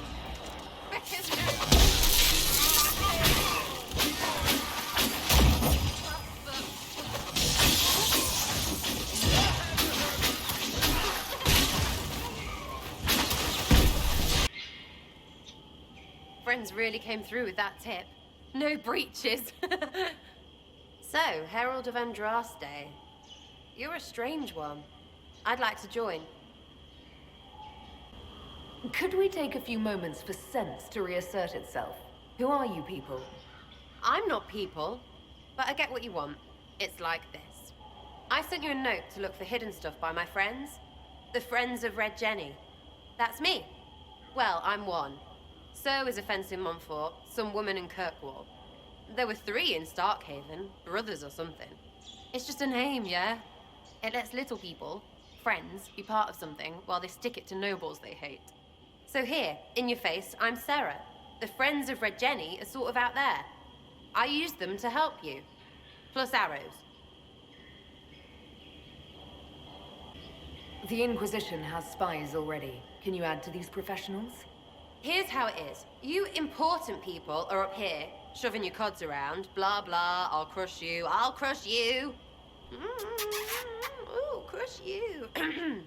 Then you've got cloaks and spy kings. Like this tit. Or was he one of the little knives, all serious with his little knife? All those secrets, and what gave him up? Some houseboy who don't know shite, but knows a bad person when he sees one. So no, I'm not knifey shiv dark, all hidden. If you don't listen down here too, you risk your breeches. Like those guards, I stole their... Look, do you need people or not? I want to get everything back to normal. Like you. Back there you wanted to know if I glowed. Why? That's what you do, innit? You walked out of somewhere and now you glow. Andraste's herald. True or not, it seemed like the easiest way to know it was you. True or not? Well, that's what they say and all. Look, don't get ahead, yeah? I want to help this... whatever it is. Inquisition. All right, Sarah. I can use you and your friends. Yes! Getting good before you're too big to like. That'll keep your breeches where they should be. Plus extra breeches because I have all these... You have merchants who buy that piss, yeah? Got to be worth something. Anyway, Haven. See you there, Herald. This will be grand.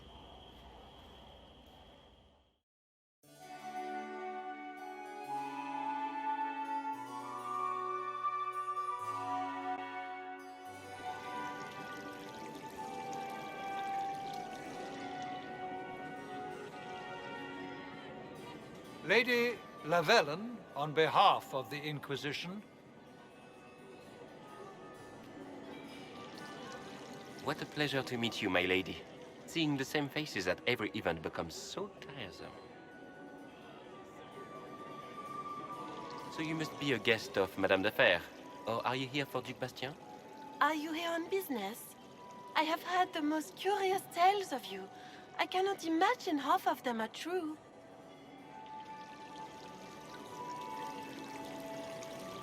What have you heard about me? Some say that when the veil opened, Andraste herself delivered you from the Fate.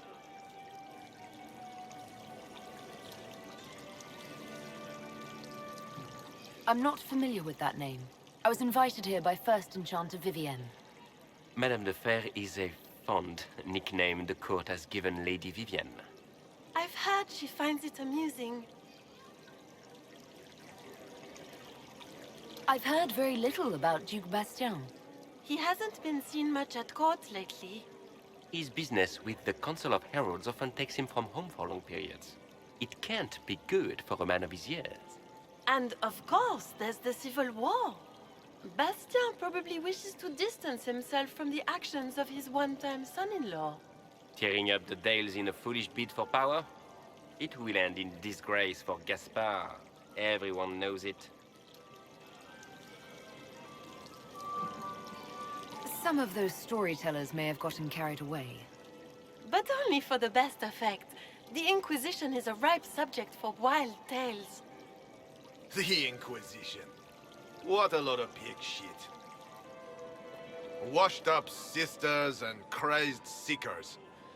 No one can take them seriously. Everyone knows it's just an excuse for a bunch of political outcasts to grab power.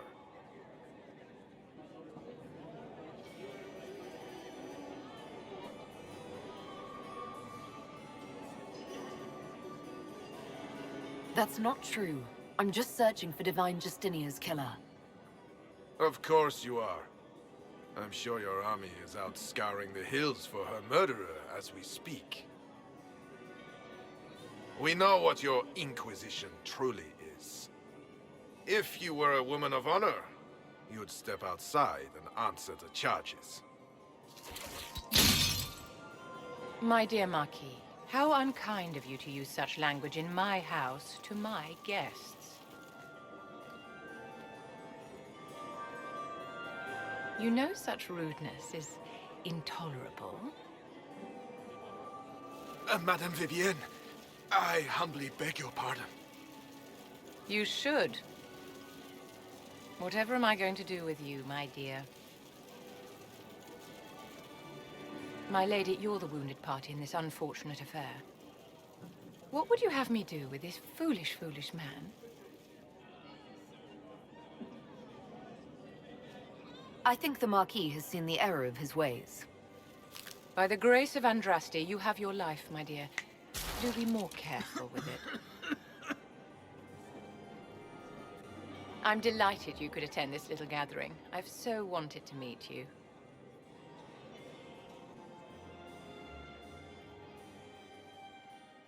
Allow me to introduce myself. I am Vivienne, first Enchanter of Montsimard and Enchantress to the Imperial Court. Is that Marquis going to pose a problem? His aunt is the Vicomtesse of Mont de Glace. Not a powerful family, but well respected. And very devout.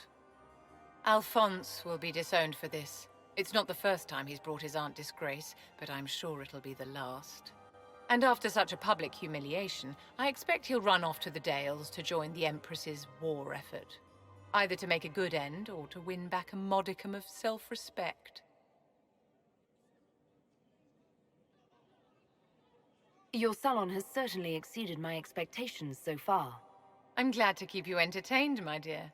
I wanted to meet face to face. It is important to consider one's connections carefully. With Divine Justinia dead, the Chantry's in shambles. Only the Inquisition might restore sanity and order to our frightened people. As the leader of the last loyal mages of Thedas, I feel it only right that I lend my assistance to your cause. You say you led the last of the loyal mages. Loyal to whom? To the people of Thedas, of course. We have not forgotten the commandment, as some have, that magic exists to serve man. I support any effort to restore such order.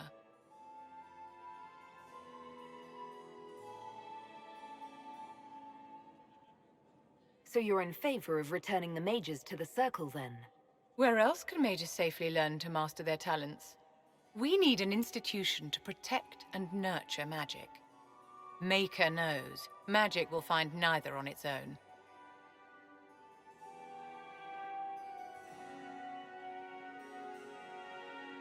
Are you devout? What's your opinion of the Chantry?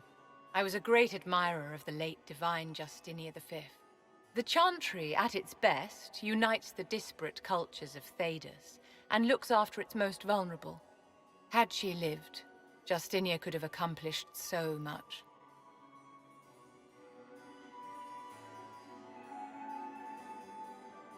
What's in this for you? The same thing anyone gets by fighting this chaos. The chance to meet my enemy, to decide my fate. I won't wait quietly for destruction. What exactly can you do for the Inquisition? I am well versed in the politics of the Orlesian Empire. I know every member of the Imperial Court personally. I have all the resources remaining to the Circle at my disposal. And I'm a mage of no small talent. Will that do? The Inquisition will be happy to have you, Lady Vivian.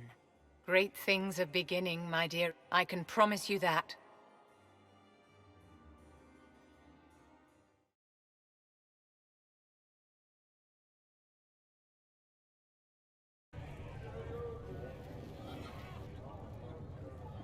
It's good you've returned.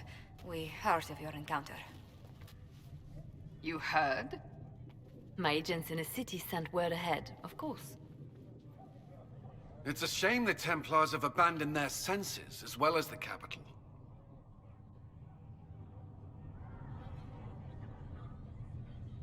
We had to do something, and now we have an opportunity. Yes, and we have the opening we need to approach the Templars and the mages. Do we? Lord Seeker Lucius is not the man I remember. True, he has taken the orders somewhere, but to do what? My reports have been very odd. We must look into it. I'm certain not everyone in the Order will support the Lord Seeker. Or the Herald could simply go to meet the mages in Redcliffe instead. You think the Mage Rebellion is more united? It could be 10 times worse. I could at least find out what the mages want. No doubt what they've always wanted. Support for their cause. We shouldn't discount Redcliffe. The mages may be worth the risk. They are powerful, Ambassador, but more desperate than you realize. So it'll be dangerous. I've been in danger since I walked out of the Fade. If some among the rebel mages were responsible for what happened at the Conclave... The same could be said about the Templars. True enough. Right now, I'm not certain we have enough influence to approach the Order safely. Then the Inquisition needs agents in more places. That's something you can help with. In the meantime, we should consider other options.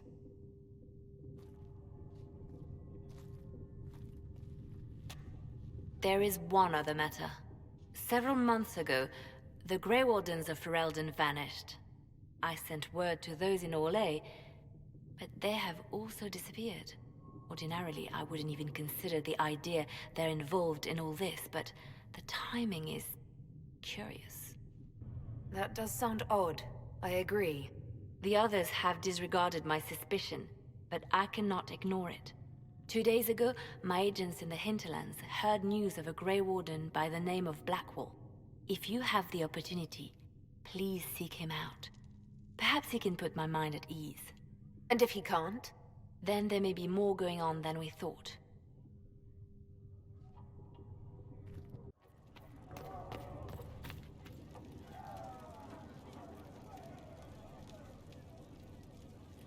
Excuse me. I've got a message for the Inquisition, but I'm having a hard time getting anyone to talk to me. Who are you, soldier? Cremisius Aclasi with the Bulls Chargers Mercenary Company. We mostly work out of Orlais and Navarra. We've got word of some Tevinter mercenaries gathering out on the Storm Coast. My company commander, Iron Bull, offers the information free of charge. If you'd like to see what the Bulls Chargers can do for the Inquisition, meet us there and watch us work.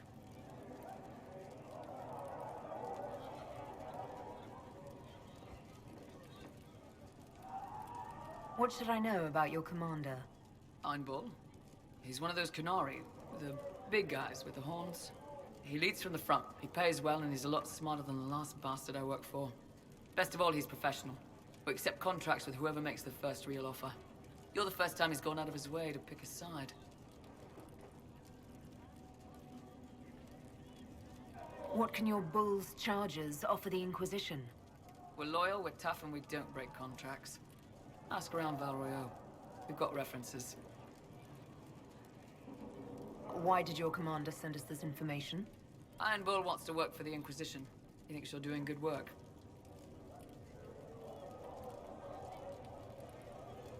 I look forward to meeting this Iron Bull. We're the best you'll find. Come to the Storm Coast and you can see us in action.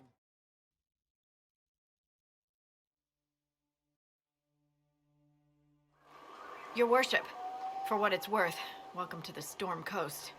I would have sent word sooner, but our efforts have been delayed. How so? There's a group of bandits operating in the area. They know the terrain, and our small party has had trouble going up against them. Some of our soldiers went to speak with their leader. Haven't heard back, though. Thanks for the report, Harding. Of course. The soldiers didn't have an exact location for the bandits, but they were starting their search farther down the beach. With all this fuss, we haven't been able to conduct a proper search for the wardens either. Well, good luck, and enjoy the sea air. I hear it's good for the soul.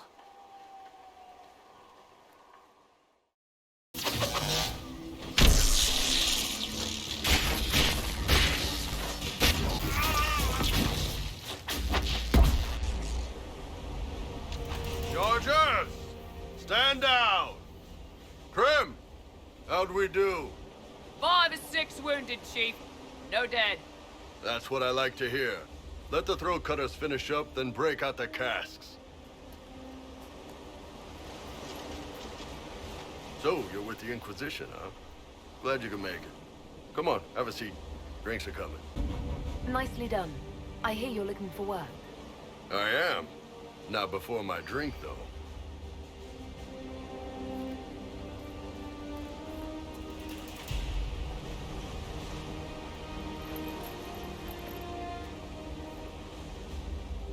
I assume you remember Cremisius Aclasi, my lieutenant. Good to see you again. Throat cutters are done, Chief. Already? Have them check again. I don't want any of those Tevinter bastards getting away. No offense, Krem. None taken. At least a bastard knows who his mother was. Puts him one up on you Canary, right? So, you've seen us fight. We're expensive, but we're worth it. And I'm sure the Inquisition can afford us. How much is this going to cost me exactly? Wouldn't cost you anything personally. Unless you want to buy drinks later. Your ambassador, what's her name? Josephine. We'd go through her and get the payments set up. Gold will take care of itself. Don't worry about that. All that matters is we're worth it.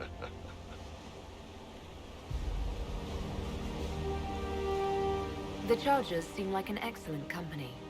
They are. But you're not just getting the boys. You're getting me. You need a frontline bodyguard. I'm your man. Whatever it is. Demons, dragons, the bigger the better. And there's one other thing. Might be useful. might piss you off. Ever hear of the Ben Hasra? I've never heard of it. It's a Canary order. They handle information, loyalty, security, all of it. Spies, basically. Or, well, we're spies. The Ben Hasrath are concerned about the breach. Magic out of control like that could cause trouble everywhere. I've been ordered to join the Inquisition, get close to the people in charge, and send reports on what's happening. But I also get reports from Ben Hasrath agents all over Orlais. You sign me on, I'll share them with your people.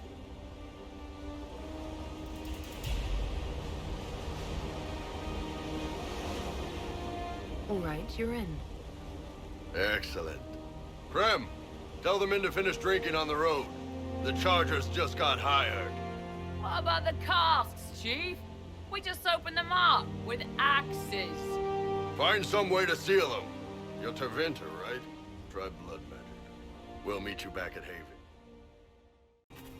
Keep focused. They'll know what it means. Remember how to carry your shields. You're not hiding, you're holding. Otherwise, it's useless. Blackwall? Warden Blackwall? You're not... How do you know my name? Who said... Ah!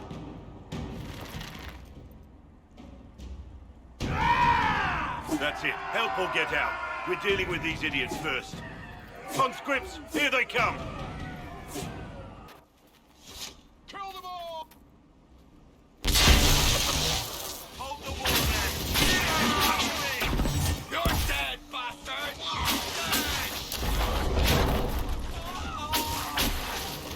Too late for that! You know how this...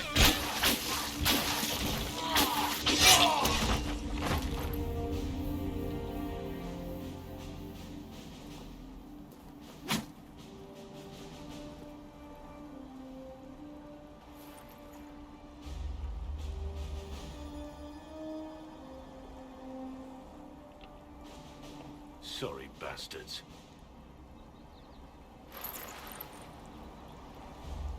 Good work, conscripts. Even if this shouldn't have happened, they could have... Well, thieves are made, not born. Take back what they stole. Go back to your families. You saved yourselves.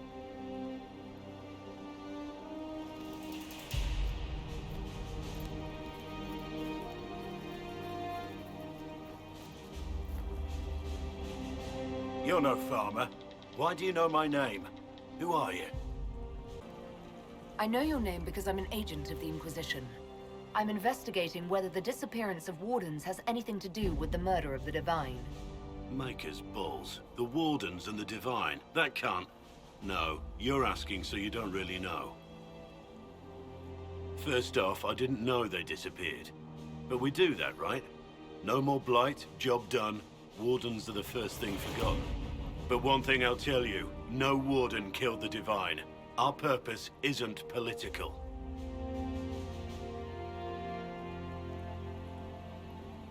I'm not here to accuse. Not yet. I just need information. I've only found you. Where are the rest? I haven't seen any Wardens for months. I travel alone, recruiting. Not much interest because the Archdemon is a decade dead, and no need to conscript because there's no blight coming. Treaties give Wardens the right to take what we need, who we need. These idiots forced this fight, so I conscripted their victims. They had to do what I said, so I told them to stand. Next time they won't need me. Grey Wardens can inspire, make you better than you think you are. Do you have any idea where the other Wardens could have gone? Maybe they returned to our stronghold at Weishaupt. That's in the Underfells, a long way north. I don't really know. Can't imagine why they'd all disappear at once, let alone where they disappear to.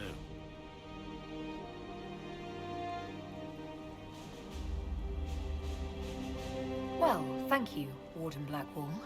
But now where does this leave us?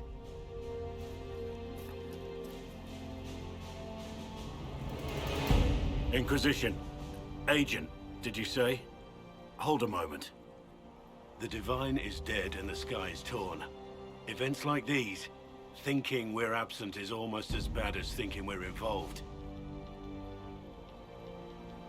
If you're trying to put things right, maybe you need a Warden. Maybe you need me.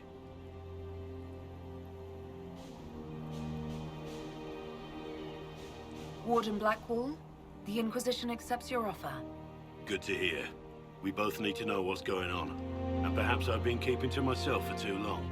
This warden walks with the Inquisition. Watch out, Traveler. The veil's ripped open and Maker knows what could come out.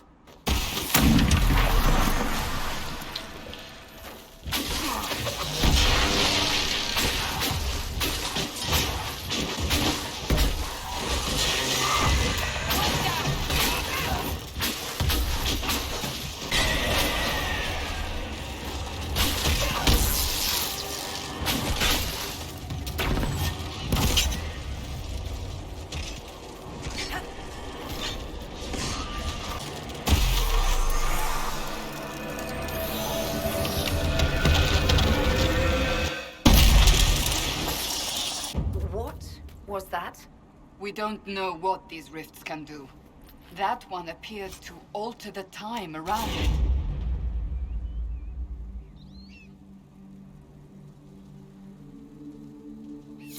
There are many mages in Redcliffe. Maybe Fiona will know what... Maker have mercy. It's over. Open the gates.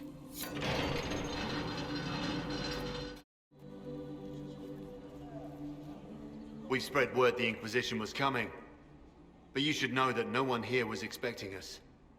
No one? Not even Grand Enchanter Fiona?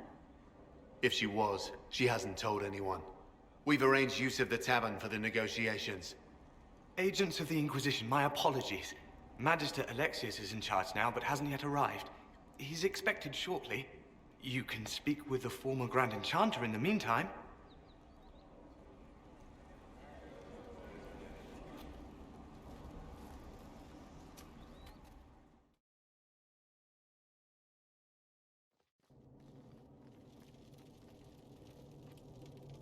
Welcome, agents of the Inquisition.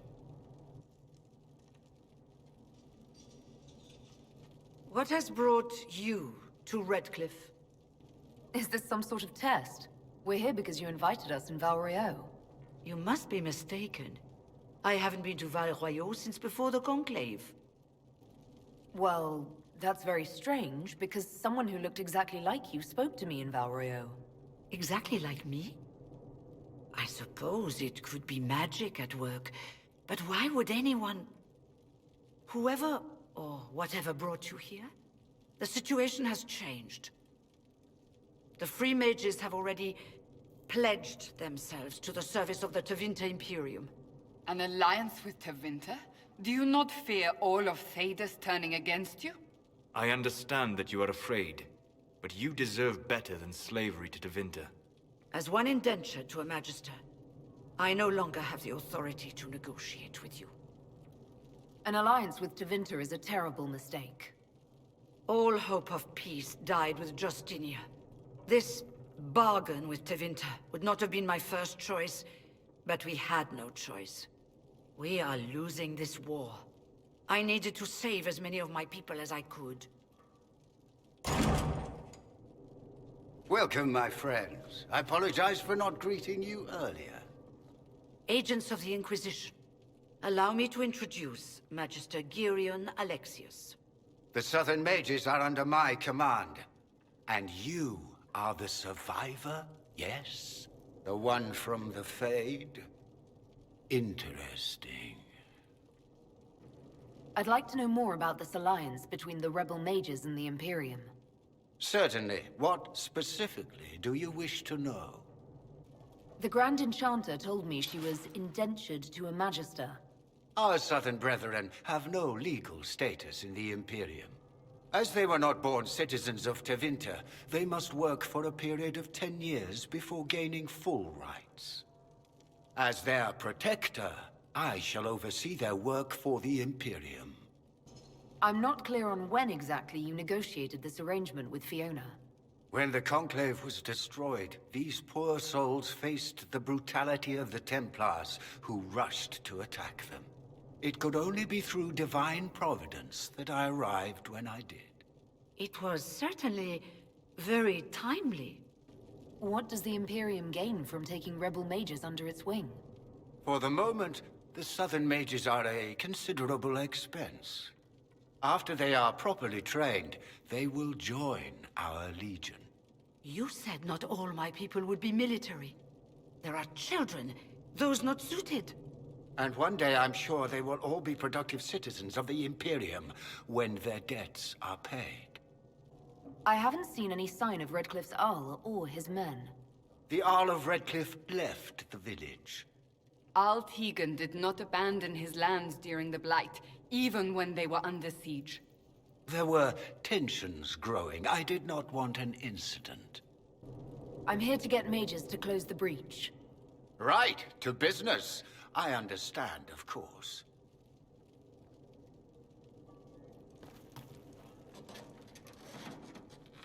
Felix, would you send for a scribe, please? Pardon my manners. My son Felix, friends. I'm not surprised you're here. Containing the breach is not a feat that many could even attempt. There is no telling how many mages would be needed for such an endeavor. Ambitious indeed. Well, when you're fighting a massive tear in the sky, you can hardly afford to think small. There will have to be.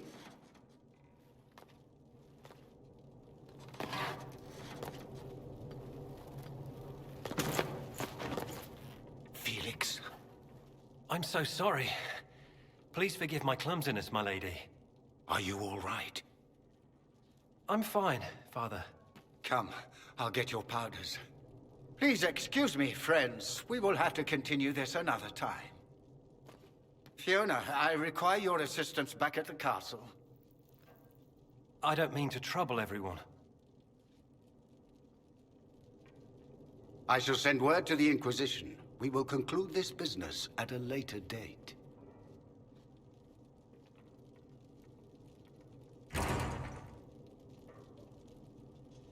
Come to the Chantry. You are in danger.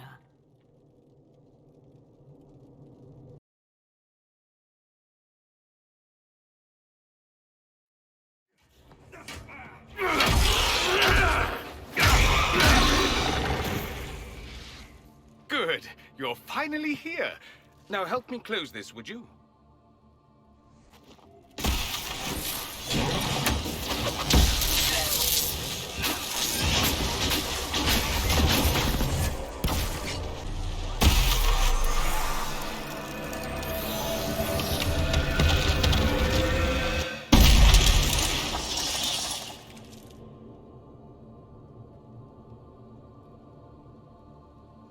Fascinating.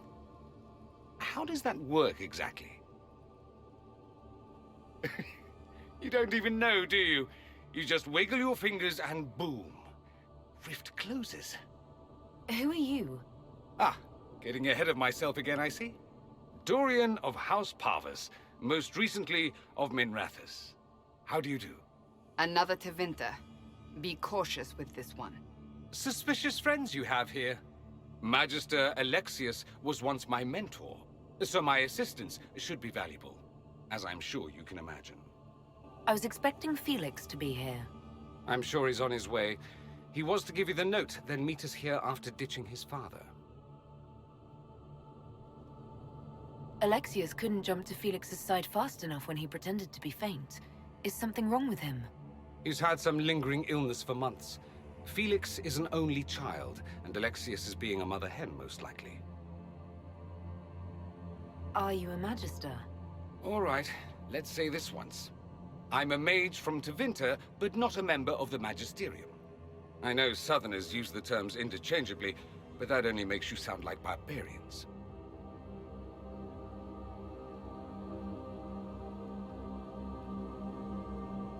You're betraying your mentor because... Alexius was my mentor. Meaning he's not any longer, not for some time. Look, you must know there's danger. That should be obvious even without the note. Let's start with Alexius claiming the allegiance of the mage rebels out from under you. As if by magic, yes? Which is exactly right. To reach Redcliffe, before the Inquisition, Alexius distorted time itself. He arranged it so he could arrive here just after the Divine died. You catch on quick. That is fascinating if true, and almost certainly dangerous. The rift you closed here. You saw how it twisted time around itself, sped some things up and slowed others down. Soon, there will be more like it, and they'll appear further and further away from Redcliffe. The magic Alexius is using is wildly unstable, and it's unraveling the world.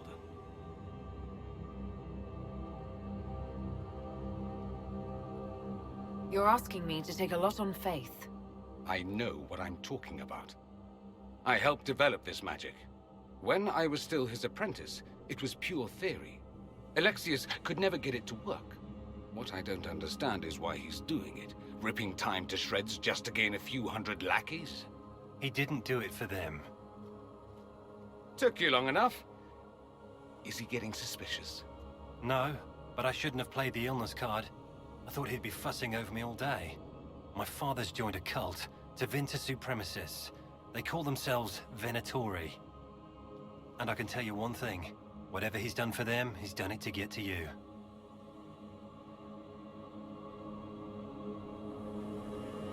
Alexius is your father. Why are you working against him? For the same reason Dorian works against him. I love my father, and I love my country. But this? Cults? Time magic? What he's doing now is madness. For his own sake, you have to stop him. It would also be nice if he didn't rip a hole in time. There's already a hole in the sky. Why would he rearrange time and indenture the Mage Rebellion just to get to me? They're obsessed with you, but I don't know why. Perhaps because you survived the Temple of Sacred Ashes. You can close the rifts. Maybe there's a connection. Or they see you as a threat. If the Venatori are behind those rifts or the breach in the sky, they're even worse than I thought.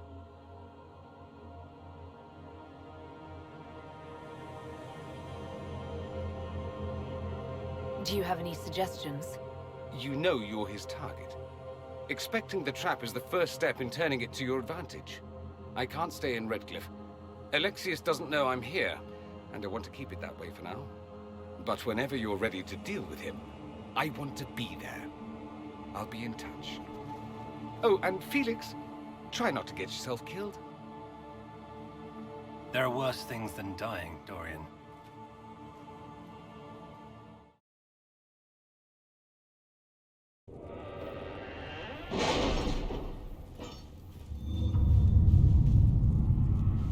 We don't have the manpower to take the castle. Either we find another way in, or give up this nonsense and go and get the Templars. Redcliffe is in the hands of a Magister. This cannot be allowed to stand. The letter from Alexius asked for the Herald of Andraste by name. It's an obvious trap. We can't waste time fighting among ourselves. We have to come to an agreement. A Tevinter Magister controls Redcliffe, invites us to the castle to talk, and some of us want to do nothing. Not this again. Redcliffe Castle is one of the most defensible fortresses in Ferelden. It has repelled thousands of assaults. If you go in there, you'll die. And we'll lose the only means we have of closing these rifts. I won't allow it. And if we don't even try to meet Alexius, we lose the mages and leave a hostile foreign power on our doorstep. Even if we could assault the keep, it would be for naught.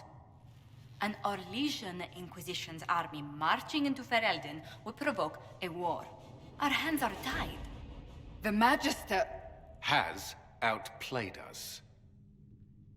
The Magister's son, Felix, told me Alexius is in a cult that's obsessed with me. I doubt they'll graciously receive our apologies and go about their business. They will remain a threat, and a powerful one, unless we act. We cannot accept defeat now. There must be a solution. Where is the Earl of Redcliffe? I'm sure he'd help us get his castle back. After he was displaced, Arl Tegan rode straight for Dunnerin to petition the Crown for help. I doubt he'll want our assistance once the Ferelden army lays siege to his castle. Wait. There is a secret passage into the castle, an escape route for the family. It's too narrow for our troops, but we could send agents through. Too risky. Those agents will be discovered well before they reach the Magister. That's why we need a distraction. Perhaps the envoy Alexius wants so badly.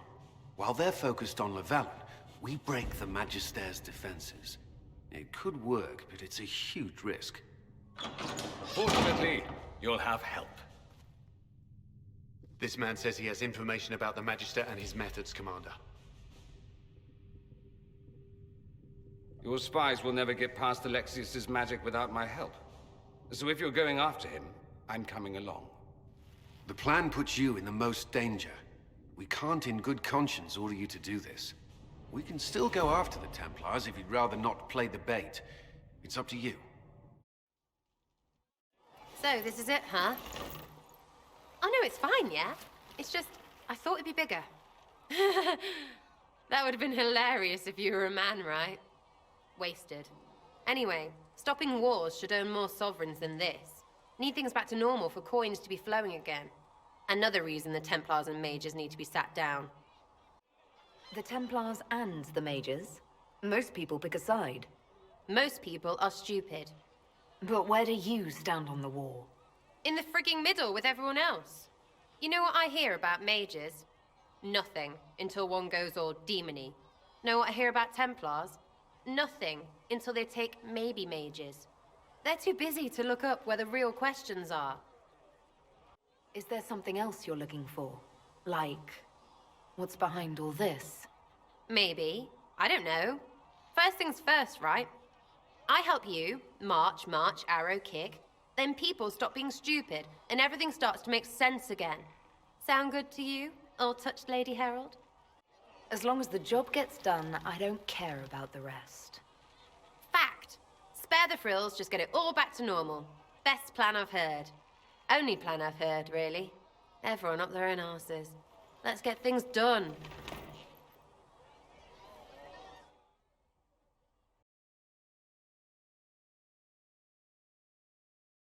I should get to know you better. We are working together after all. What would you like to know? All right. Where are you from? I grew up in Ferelden, near Homburg. I was transferred to Kirkwall shortly after the Blight. This is the first I've returned in almost 10 years.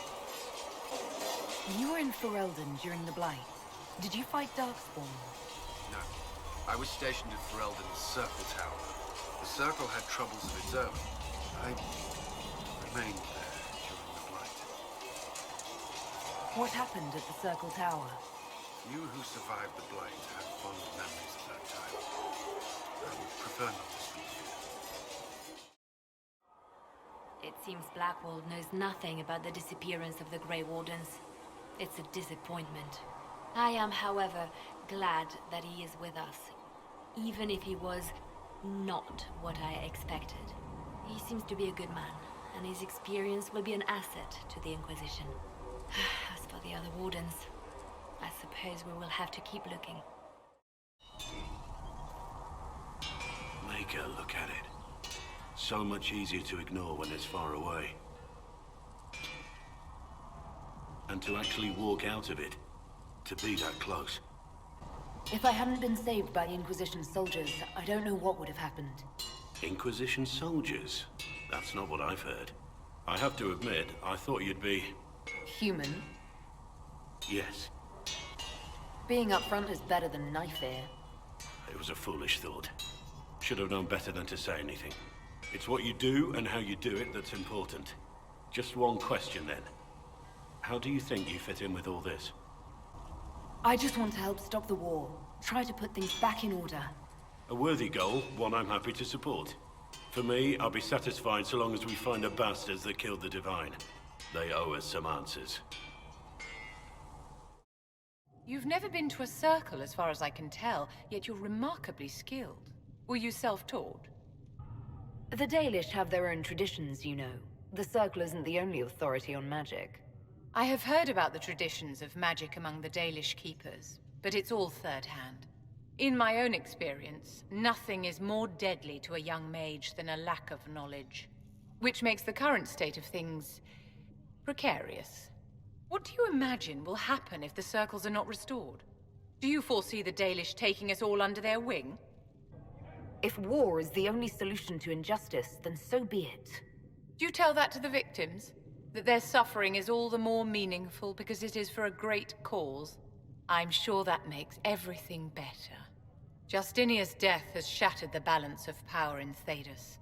If it is not restored quickly, countless lives will be lost. Mages, Templars, innocent people of all kinds now look to the Inquisition to decide their fate. I'll try not to let them down. Failure is a luxury we cannot afford, my dear. For almost 1,000 years, the world believed it was in the hands of the Maker. And now many believe you are the agent of his will. Whatever the truth is, that belief gives you power. Once this is over, the task of speaking for the Maker will be the Chantry's problem again. That's reassuring to hear. I've stolen enough of your time, my dear. Don't let me keep you. I'd like to know more about you, Madame Vivienne. Whatever would you like to know? Your accent's not Orlesian. Where exactly are you from? I am from the Circle, my dear. One's country of origin rarely matters there. But if you must know, I was born in Wycombe in the Free Marches. I was sent to the Ostwick Circle, but I transferred to Monsignor while still an apprentice. I'm curious how a Circle mage winds up a courtier. Nobody winds up at court, my dear. It takes a great deal of effort to arrive there. I caught the eye of Duke Bastien de Ghislaine, an advantageous connection that opened many doors. When the position of Enchanter to the Imperial Court became vacant, I was able to secure it. You're married to the Duke de Ghislaine? Of course not, my dear. Don't be ridiculous. Marriage is the business of alliance and inheritance. I'm Bastien's mistress. And what does the Duchess de Ghislaine think of this arrangement? We got along quite well. Duchess Nicoline and I used to host musical salons together. She was a great patron of the arts. She passed away from a fever a few years ago, the poor dear.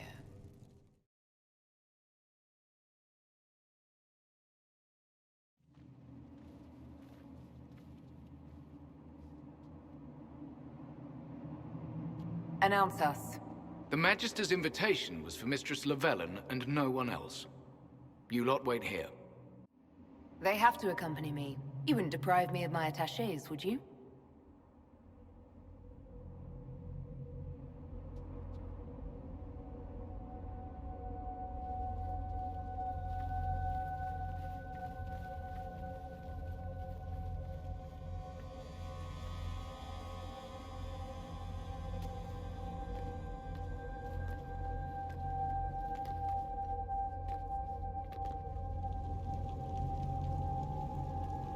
My Lord Magister, the agents of the Inquisition have arrived. My friend, it's so good to see you again. And your associates, of course. I'm sure we can work out some arrangement that is equitable to all parties. Are we mages to have no voice in deciding our fate? Fiona, you would not have turned your followers over to my care if you did not trust me with their lives. If the Grand Enchanter wants to be part of these talks, then I welcome her as a guest of the Inquisition. Thank you.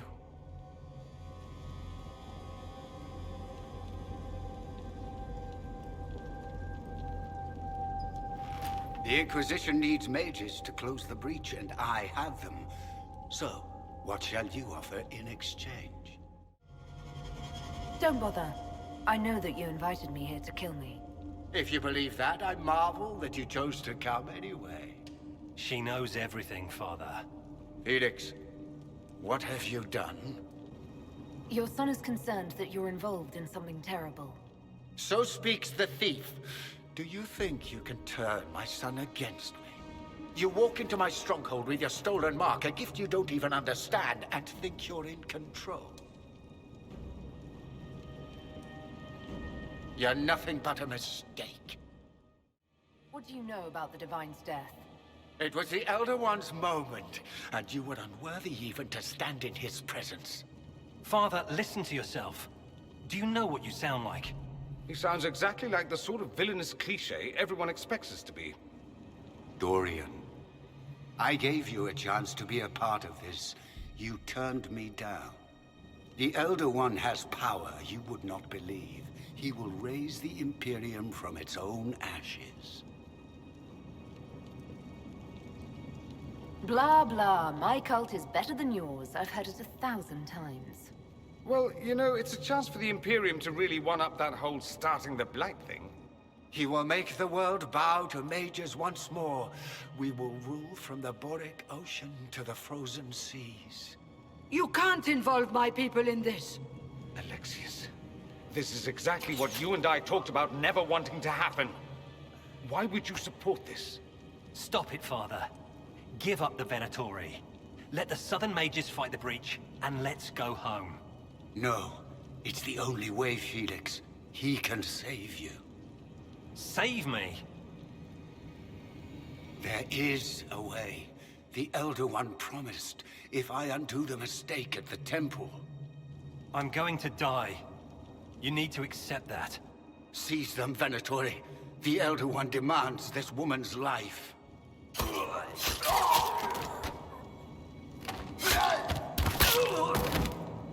Your men are dead, Alexius.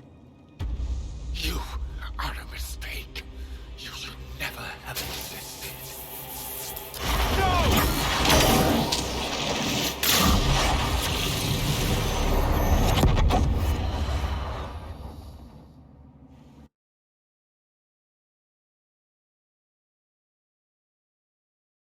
Blood of the Elder One. Where'd they come from?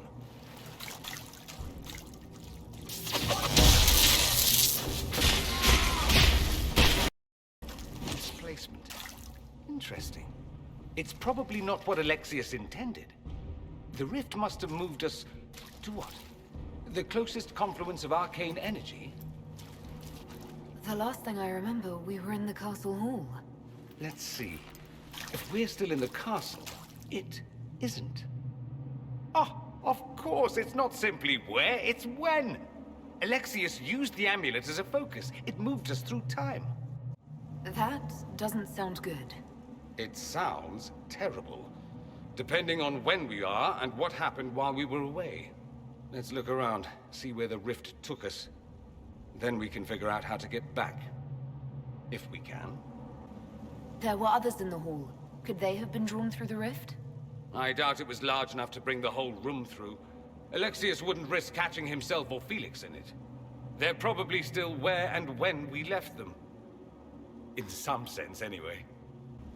What was Alexius trying to do? I believe his original plan was to remove you from time completely. If that happened, you would never have been at the Temple of Sacred Ashes or mangled his Elder One's plan. I think your surprise in the castle hall made him reckless. He tossed us into the rift before he was ready. I countered it. The magic went wild, and here we are. Make sense? Alexius mentioned an Elder One in the hall. Do you know who he was talking about? Leader of the Venatori, I suspect. Some magister aspiring to godhood. It's the same old tune. Let's play with magic we don't understand. It will make us incredibly powerful. Evidently, it doesn't matter if you rip apart the fabric of time in the process. You have a plan to get us back, I hope. I have some thoughts on that. They're lovely thoughts, like little jewels.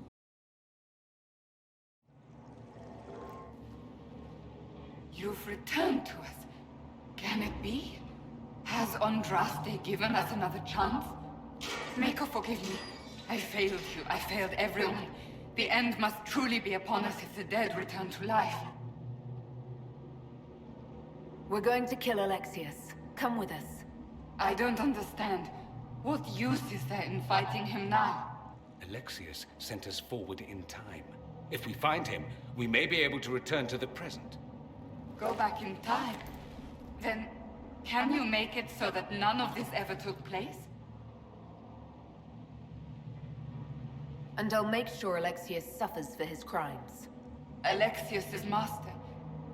After you died, we could not stop the Elder One from rising. Empress Celine was murdered.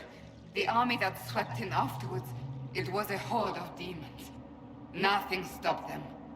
Nothing. We'll stop all that from happening. I promise. Maker, guide us all.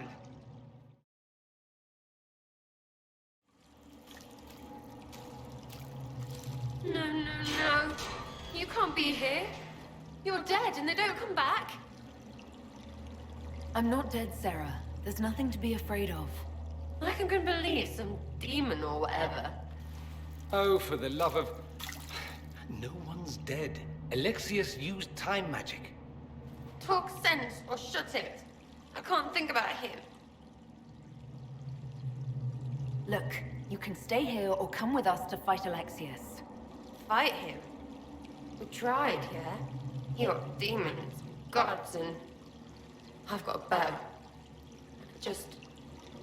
I want them to hurt. You're really here. I'll freaking die to spit in their faces.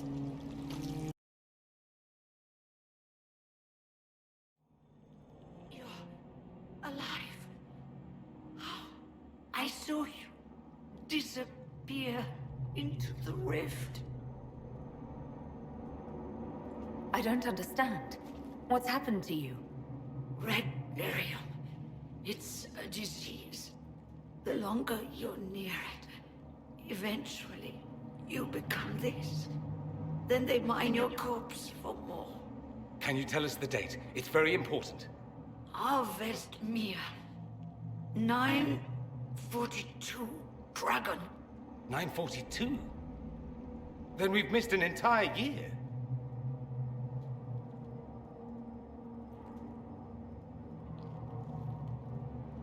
I'm here now. No matter what, I'll drive them all back to Tevinter.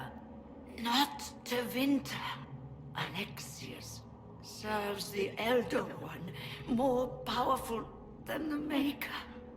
No one challenges him and lives. That Magister's going to regret he didn't just kill me. Our only hope is to find the amulet that Alexius used to send us here. If it still exists, I can use it to reopen the rift at the exact spot we left. Maybe. Good. I said, maybe. It might also turn us into paste. You must try. Your spy master, Leliana. She is here. Find her. Quickly. Before the Elder One learns you're here. Tell me how Lavella knew of the sacrifice at the temple. Never. Ah! There's no use to this defiance, little bird. There's no one left for you to protect. You're wasting your breath. Ah! Talk! The Elder One demands answers. He'll get used to disappointment. Ah!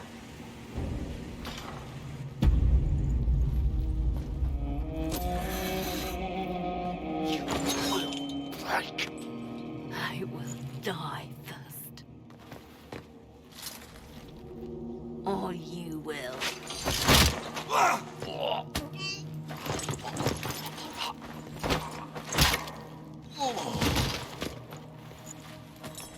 You're alive.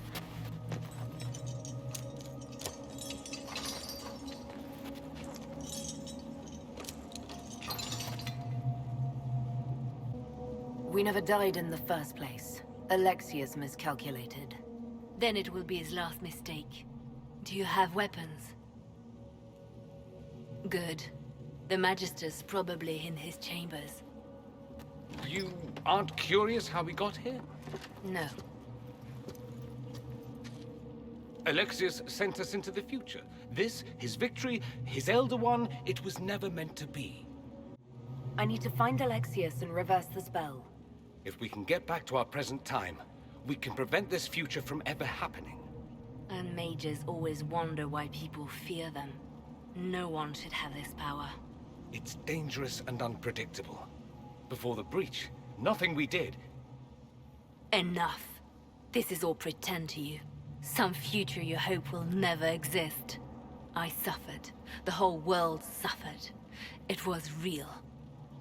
How much damage did Alexius' spell do? Rifts tore apart all of southern Thedas, starting here. But whether that's his doing or the breach, who can say?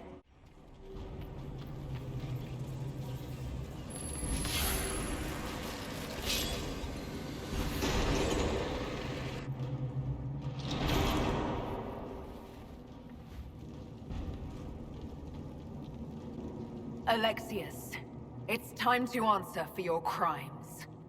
And here you are, Finally. I knew you would appear again. Not that it would be now, but I knew I hadn't destroyed you. My final failure. Was it worth it? Everything you did to the world, to yourself. It doesn't matter now. Please wait for the end. I'll admit, I expected a bit more fight out of you. Alas, I am not the foe you remember. All that I fought for, all that I betrayed, and what have I wrought? Ruin and death, there is nothing else. The Elder One comes for me, for you, for us all. Felix! That's Felix. Maker's breath, Alexius, what have you done? He would have died, Dorian. I saved him. Please, don't hurt my son. I'll do anything you ask. Leliana, let Felix go. He's innocent. No one is innocent. No!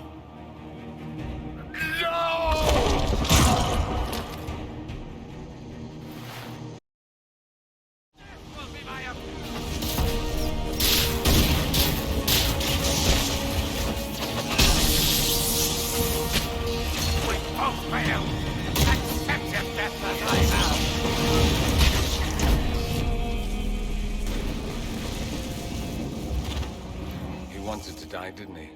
All those lies he told himself, the justifications. He lost Felix long ago. Didn't even notice.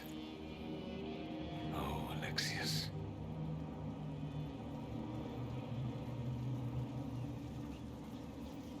This Alexius was too far gone, but the Alexius in our time might still be reasoned with. I suppose that's true. This is the same amulet he used before. I think it's the same one we made in Minrathous. That's a relief. Give me an hour to work out the spell he used, and I should be able to reopen the rift. An hour? That's impossible! You must go now!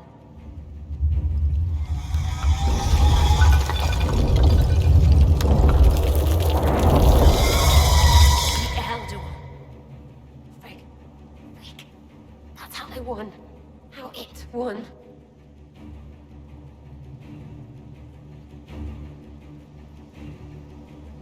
He could make it right. Make it never happen. I'll fight. We'll fight.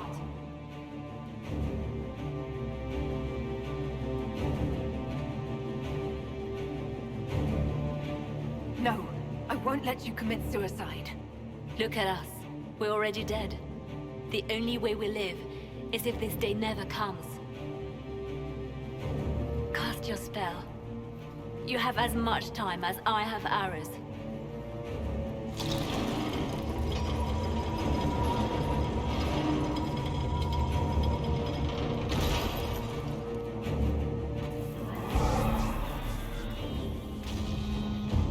Though darkness closes, I am shielded by flame.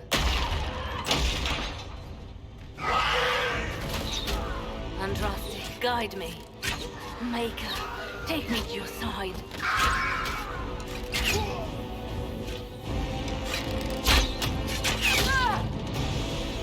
You move, and we all die!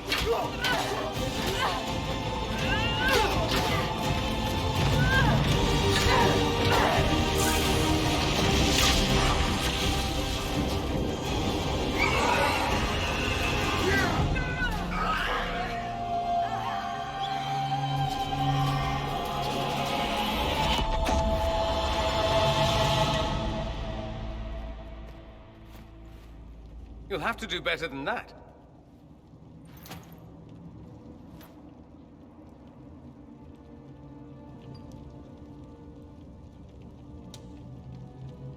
You failed, Alexius. How forgiving is your Elder One? You won. There is no point extending this charade. Felix. It's going to be all right, Father. You'll die. Everyone dies.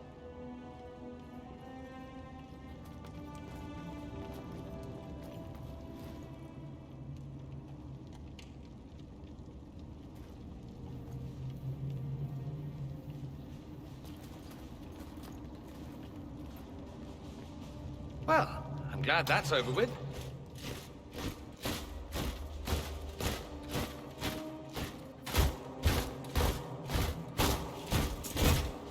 Or not. Grand Enchanter, imagine how surprised I was to learn you'd given Redcliffe Castle away to a Tevinter Magister.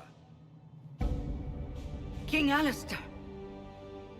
Especially since I'm fairly sure Redcliffe belongs to Arl Tegan. Your Majesty, we never intended... I know what you intended. I wanted to help you. But you've made it impossible. You and your followers are no longer welcome in Ferelden. But we have hundreds who need protection. Where will we go?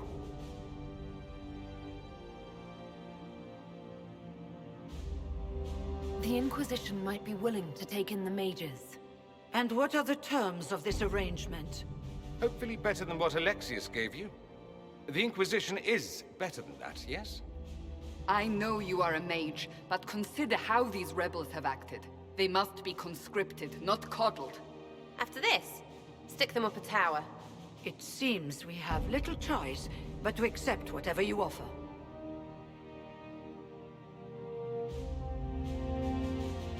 We would be honored to have you fight as allies at the Inquisition's side. We'll discuss this later. I'll pray that the rest of the Inquisition honors your promise then. The breach threatens all of Thedas. We cannot afford to be divided now. We can't fight it without you. Any chance of success requires your full support. I'd take that offer if I were you. One way or another, you're leaving my kingdom.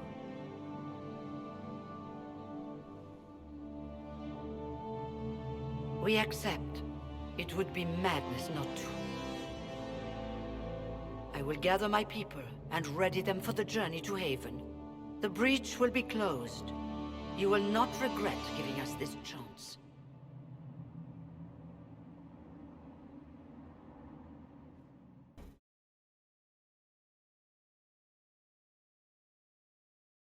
It's not a matter for debate. There will be abominations among the mages, and we must be prepared. If we rescind the offer of an alliance, it makes the Inquisition appear incompetent at best, tyrannical at worst. What were you thinking, turning mages loose with no oversight? The veil is torn open. We're not monsters. We can control ourselves without any outside help. This is not an issue of self-control. Even the strongest mages can be overcome by demons in conditions like these. You were there, Seeker. Why didn't you intervene? While I may not completely agree with the decision, I support it. The sole point of the Herald's mission was to gain the mage's aid, and that was accomplished. The voice of pragmatism speaks. And here I was, just starting to enjoy the circular arguments. Closing the breach is all that matters. Closing the breach will require a lot of magic, and that means lyrium. I have contacts who can help. Contacts meaning smugglers? Send them word. We need every advantage. We have legitimate lyrium supply lines already. And they don't need to hear of this. Keep it under the table, and I'll do what I can to quiet rumors. We should look into the things you saw in this dark future. The assassination of Empress Celine. A demon army. Sounds like something a Tevinter cult might do. Orlais falls, the Imperium rises. Chaos for everyone. One battle at a time. It's going to take time to organize our troops and the mage recruits. Let's take this to the war room. Join us. None of this means anything without your mark, after all. Thank you. I'd be honored to help with the plan. Meet us there when you're ready. I'll skip the War Council, but I would like to see this breach up close, if you don't mind. Then you're staying? Oh, didn't I mention? The South is so charming and rustic. I adore it to little pieces. There's no one I'd rather be stranded in time with, future or present. Excellent choice. But let's not get stranded again anytime soon, yes? I'll begin preparations to march on the summit. Make her willing, the mages will be enough to grant us victory.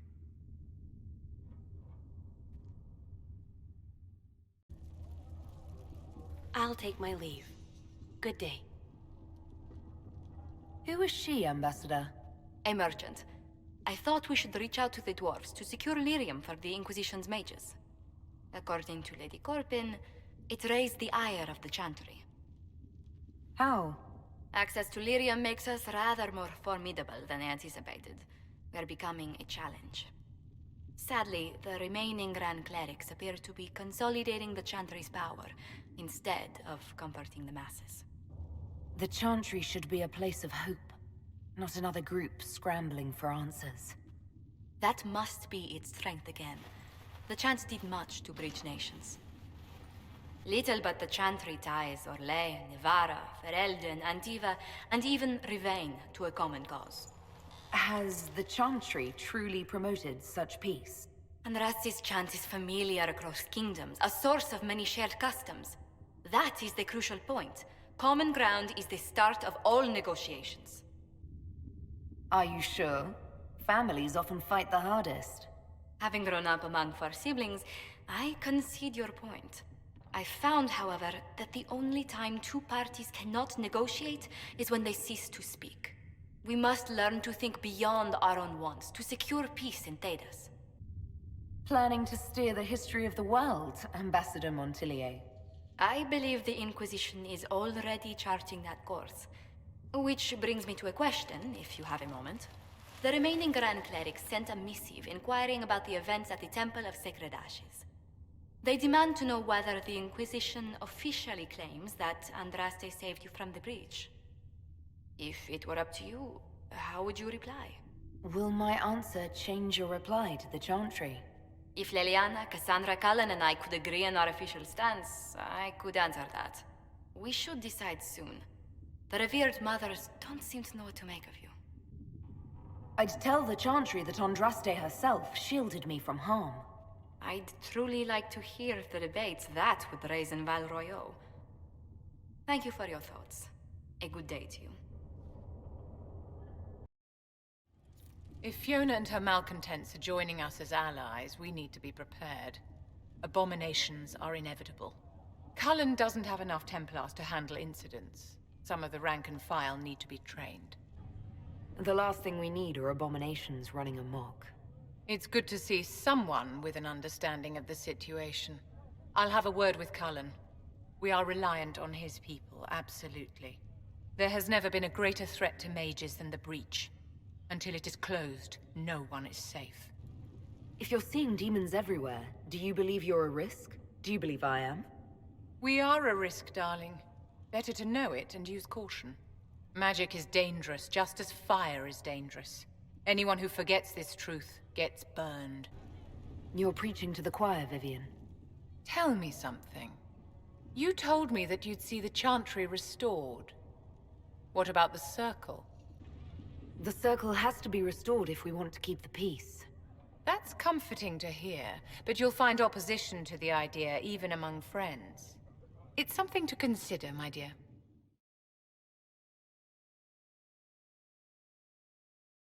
I wanted to ask you about the Circle of Magi. Of course. What do you wish to know? What was it like to live in a circle? My dear, your question is the root of all problems with mages. I cannot tell you. Every circle was different. Their Templars were different, their politics unique. And every person within each tower had an experience of circle life unique to themselves. Some people suffered and some were content. Some were cruel, some compassionate, and some indifferent. The same is true of people everywhere, in all circumstances, whether they are mages or not. You must have been under constant supervision, being forced by Templars to live in the tower. Was that hard to endure? My dear, I have a suite in the palace and a wing at my dear Duke Bastien's estate. I've never been forced to live anywhere. Most circles allowed mages to live away from the tower, either on their own or in service to the nobility. All that was required was permission from the first enchanter. Some circles were harsher in their restrictions. Kirkwall was the worst, but it was the exception. Most were quite permissive, perhaps too permissive in retrospect. So tell me about your personal experience with the Circle. I enjoyed life in the Montsimard Circle, my dear. It was an edifice devoted to knowledge and refinement. And there is comfort to be had, you know, in the company of fellow mages. Those born without magic will never truly understand us. If the Circle disbanded, how can you still belong to it? The Circle is an idea, my dear. And an idea cannot be dissolved. Many of the first enchanters voted for rebellion, caring little that anything short of a unanimous decision would pit mage against mage. Rather than dissolving it, Grand Enchanter Fiona's vote split the Circle in two. The rebels follow her, the loyalists follow me. If you led all the loyalists, why are you only First Enchanter and not Grand Enchanter? Grand Enchanters are elected, and since there are no First Enchanters besides myself, no vote can be held. I could name myself Grand Enchanter, but the title holds no meaning now. When the circles are restored, that will change. How did we come to this state with the Circles in revolt? A failure of perspective that infected Circle leadership. Mages lived solely in a world of Templars and mages. They could not even imagine what was beyond the tower walls. Kirkwall gave the world a reason to remember its fear of magic. A mage killed hundreds with a snap of their fingers. Across Thedas, a new tangible fear of magic grew. Commoners and nobles alike called out to the Chantry for protection. But the malcontents in the towers thought nothing of this. They cared only for themselves and for their anger at the new Templar restrictions. When a mage attempted to assassinate Divine Justinia, again, the mages protested the investigation. The leadership chose to vote on independence based on the intolerable conditions imposed by the Templars, sparing no thought to the fact that magic was more feared in the aftermath of these attacks than it had been since Tevinter's day. So long as they had their freedom, they could care little for riots, angry mobs, or about pitting mages against each other. Are you familiar with Grand Enchanter Fiona? We've met. Before her horrendously ill-timed and selfish vote for independence, I thought her adequate at her job. In her dotage, she could not handle looking after the well-being of so many people. We would have done better to replace her years ago, to let her spend time gardening. The Mage Rebellion joins the Inquisition. I've got to admit that's a twist I didn't see coming. One thing you saw in the future worries me. I mean, it was all bad.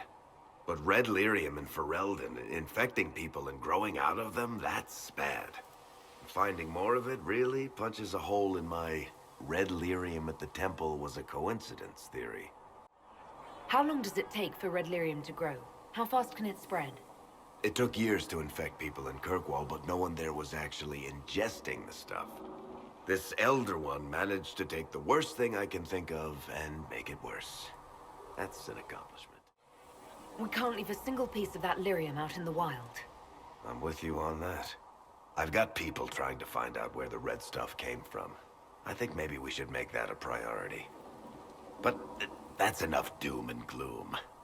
You just won a big victory for the Inquisition. What are you going to do to celebrate? We can't know what's coming. Best not to get too comfortable. I can't disagree with that. But maybe you should try to relax while you can. Things should be calm around here for at least the next hour. Take a moment to enjoy it. If the world's about to end, I'm sure the Seeker will let us know. The red lyrium we found at the temple seemed to upset you. My brother Bartrand and I sort of discovered red lyrium during an expedition in the Deep Roads. We located an ancient thaig, so old it barely looked dwarven. There was this idol there made of it. Bartrand brought it back to the surface, and, well, everything's gone downhill from there. So what is it? Just another kind of lyrium? The red stuff is lyrium like a dragon is a lizard. It's not just a different color. It has a whole host of weirdness all its own. I've written to every mining cast house in Orzammar. No one's seen this stuff before or knows where it came from. What makes it special? Regular lyrium can mess you up pretty badly, but you have to ingest it for that to happen.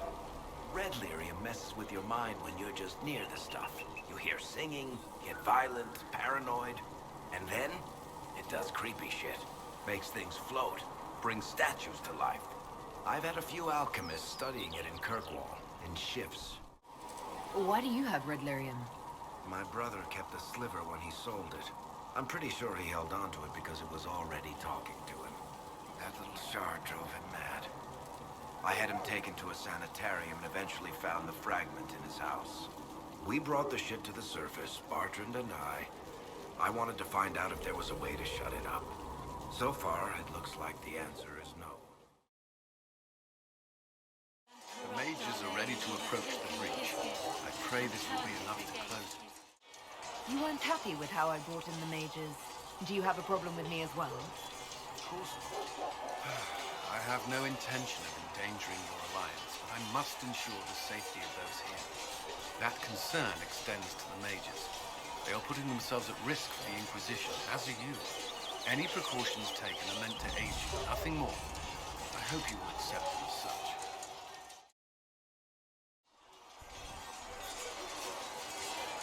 And what are we supposed to do, exactly? What you always do. Complain. We've already spoken with Commander Cullen. No one listens. We want better quarters. We want the Templars kept at a distance.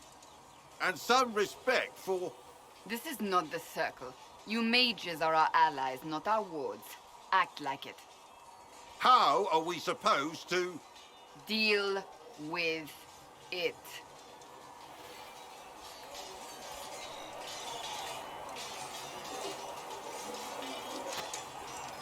It never ends, evidently. Fighting with them will only make them more stubborn. The mages are here as equals. They need to get used to what that means. It is your doing, after all. You created this alliance. You would have done differently, I suppose. Oh. I do sound like I'm blaming you, don't I? I don't disapprove. In fact, you did well. You made a decision when it needed to be made. And here we are. I wish I could say this was my doing. We wouldn't be here at all if you hadn't stood up against the Chantry. You're being kind. You're discounting your role in this. Let's close the breach. Then we can say how successful I was. What are Seekers exactly? Those who know anything of us think we are Templars. We do not use Lyrian, however. Our abilities are different, as was our original purpose. We disciplined the Templars and were accountable only to the Divine. And not even her, truthfully. You mentioned that Seekers have different abilities than Templars. Entirely. A Templar's abilities come from Lyrium and are designed to hunt mages. Ours come from ritual and many years of dedicated training. We cannot be possessed by demons and are immune to mind control. Useful, considering our role. Seekers can gain other gifts, but that depends on the individual.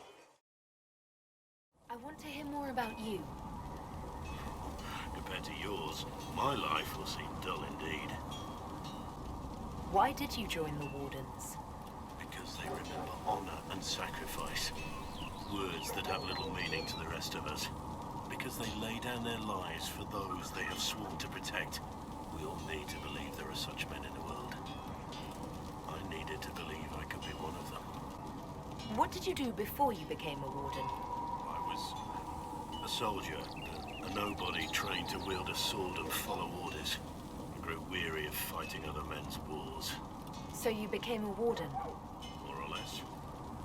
Becoming a Grey Warden was the first time I felt like I mattered. The life I led before seems hollow in comparison. Perhaps one day it will fade away.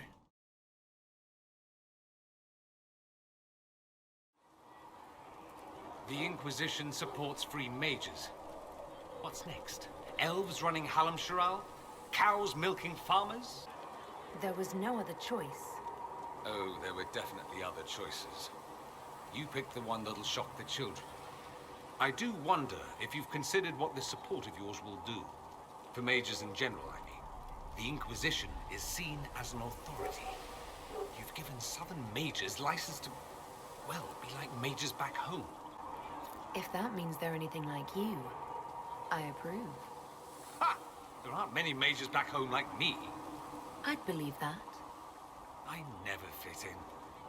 Bloodstains are so difficult to clean, you see. So we're doomed to a future of blood magic then? Not at first. But you'd be a fool not to see where this could lead. Thing is, the Imperium was once just like the Sun. Templars, proper circles, all that rot. Then it changed, by inches. Have you gone to see Alexius yet? He's in the cells. Yet no. I saw him before they locked him up. He looked despondent, broken. Not the man I remember, nor the one I want to. I suppose the Inquisition will judge him eventually. I wonder if there's any chance they'll show him mercy. He hardly deserves it, but for Felix's sake. I can't help hoping there's something left of the man I once knew.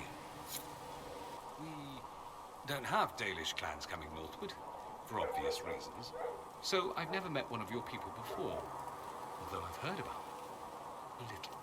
I hope this won't be an issue between us. I am here to help you deal with the Venatori, after all. And I appreciate your help, Dorian. Excellent. Mutual appreciation is a grand way to begin. It occurs to me that I barely know anything about you.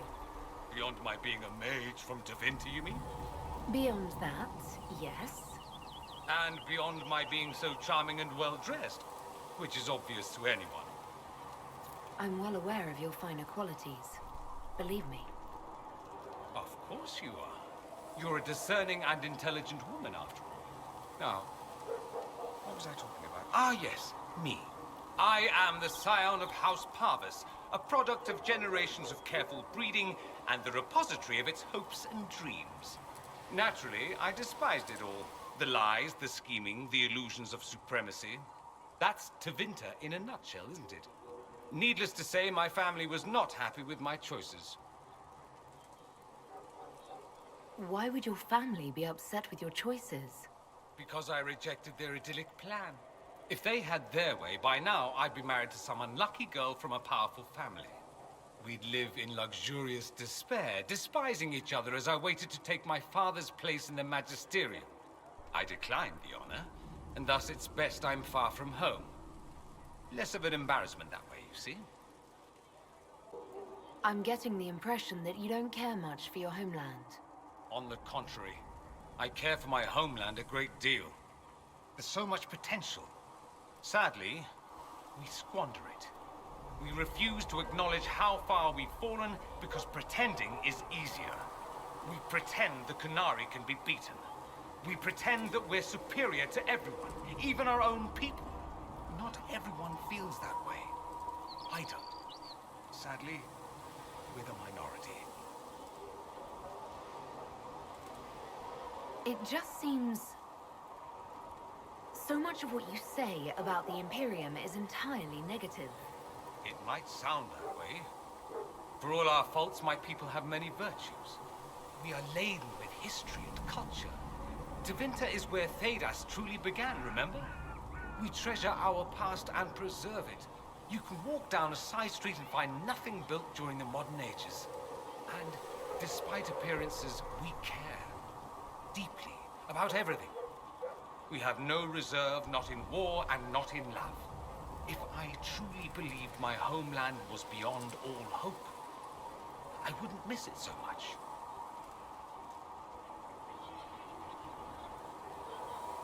What did you mean by generations of careful breeding? The great families of Tevinter don't have children.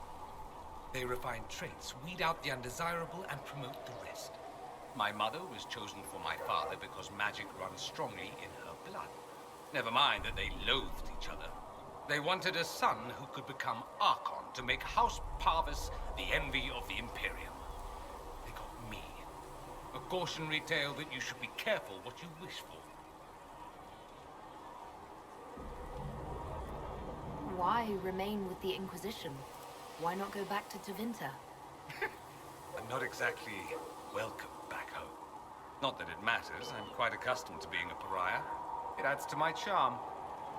I can do more for Tevinter here. If the Venatori succeed, it'll set my homeland back 1,000 years. I'm sure some magisters would disagree, but that's why we kill them. I think I've heard enough. That's too bad. I never tire of talking about myself.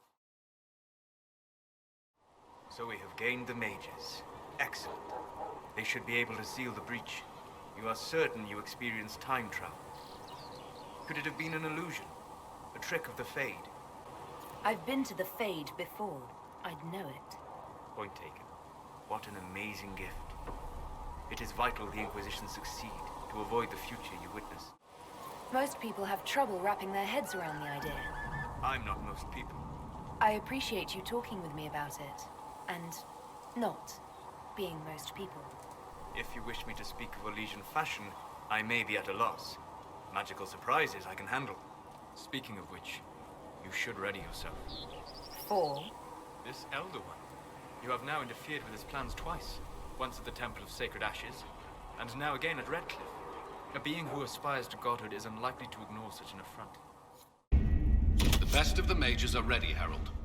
Be certain you are prepared for the assault on the breach. We cannot know how you will be affected.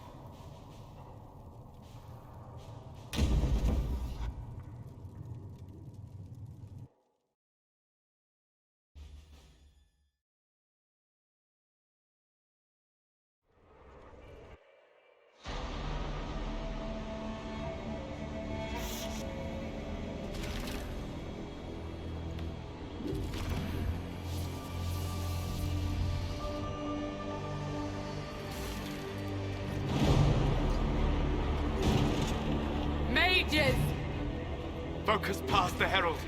Let her will draw from you.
Solus confirms the heavens are scarred but calm. The breach is sealed. We've reports of lingering rifts, and many questions remain. But this was a victory. Word of your heroism has spread. You know how many were involved. Luck put me at the center. A strange kind of luck. I'm not sure if we need more or less. But you're right. This was a victory of Alliance. One of the few in recent memory. With the breach closed, that alliance will need new focus.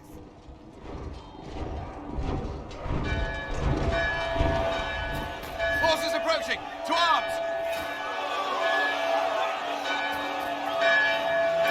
What? We must get to the gates.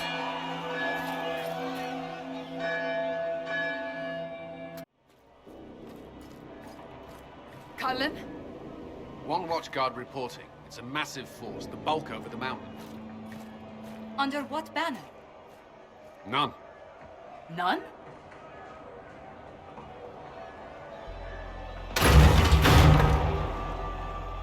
I can't come in unless you open.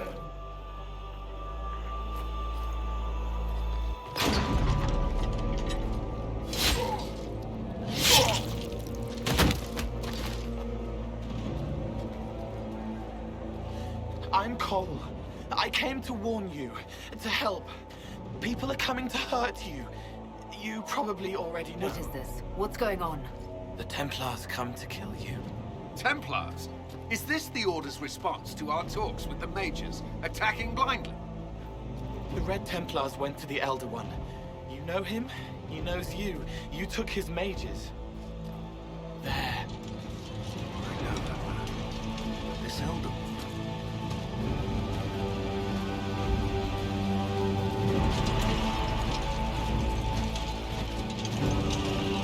He's very angry that you took his mages. Cullen, give me a plan. Anything. Haven is no fortress. If we are to withstand this monster, we must control the battle. Get out there and hit that force. Use everything you can. Mages! You! You have sanction to engage them. That is Samson. He will not make it easy. Inquisition! With the Herald! For your lives!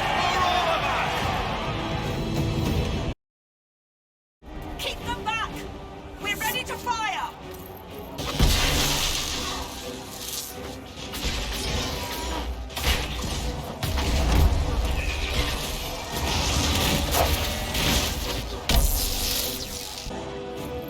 Sentinel clear!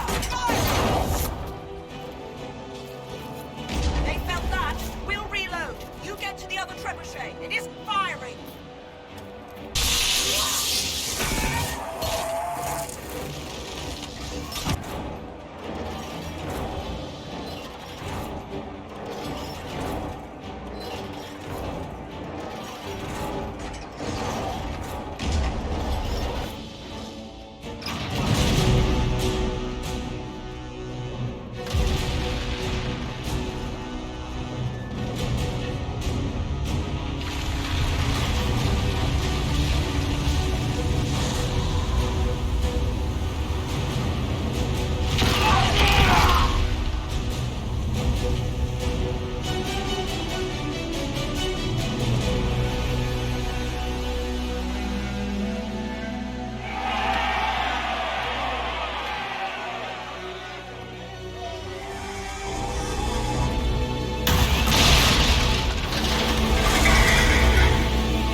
Chantry. It's the only building that might hold against that beast. At this point, just make them work for it.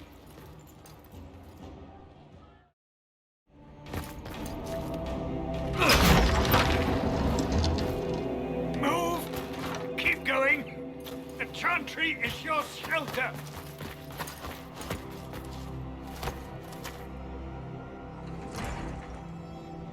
He tried to stop a Templar. The blade went deep. He's going to die. What a charming boy. Harold, our position is not good. That dragon stole back any time you might have earned us. I've seen an archdemon. I was in the Fade, but it looked like that. I don't care what it looks like. It's got a path for that army. They'll kill everyone in Haven. The Elder One doesn't care about the village. He only wants the Herald. I don't care what he wants. How do I stop him? It won't be easy. He has a dragon. We know what he... Herald, there are no tactics to make this survivable. The only thing that slowed them was the avalanche. We could turn the remaining trebuchets, cause one last slide. We're overrun. To hit the enemy, we'd bury Haven. We're dying, but we can decide how. Many don't get that choice.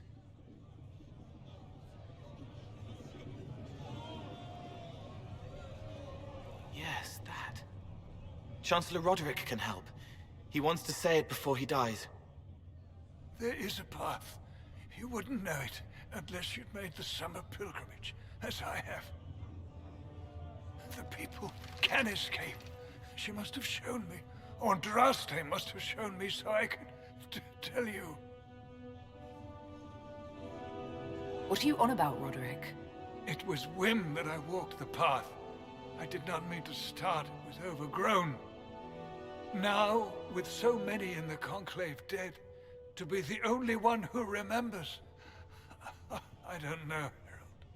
If this simple memory can save us, This could be more than mere accident. You could be more. What about it, Cullen?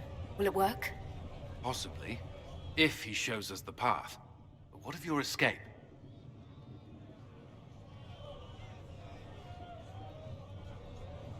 Perhaps you will surprise it. Find a way. Inquisition, follow Chancellor Roderick through the Chantry. Move! Herald, if you are meant for this, if the Inquisition is meant for this, I pray for you.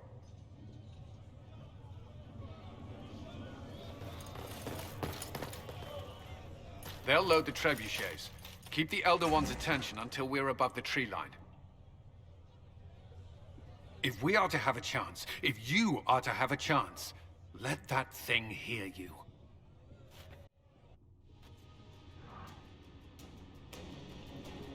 I understand the strategy, but I usually avoid drawing this much attention.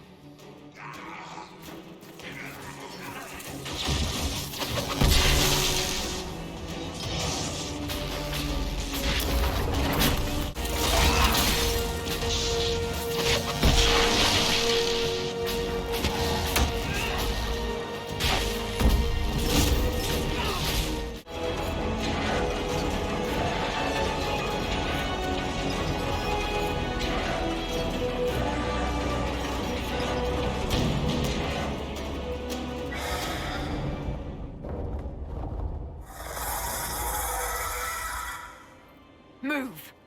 Now!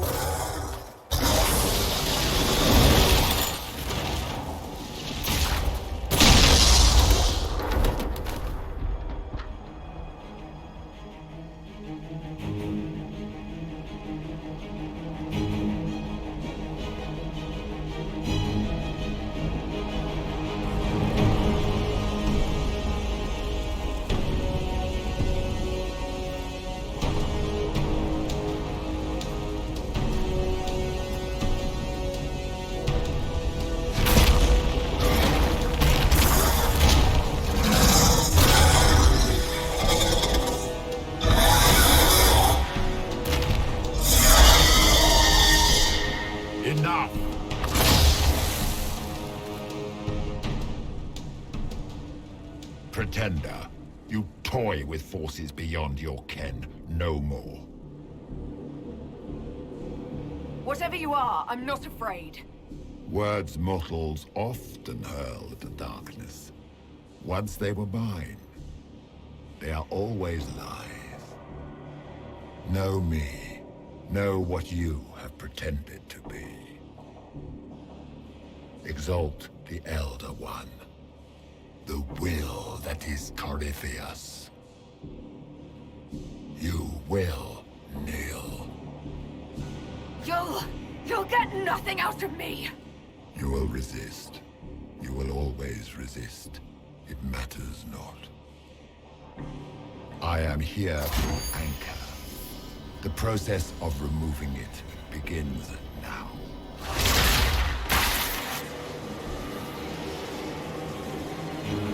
It is your fault, Herald. You interrupted a ritual years in the planning, and instead of dying, you stole its purpose.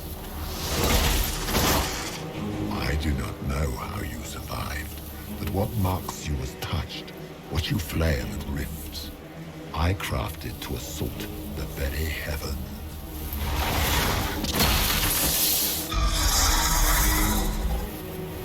And you used the anchor to undo my work. The gore.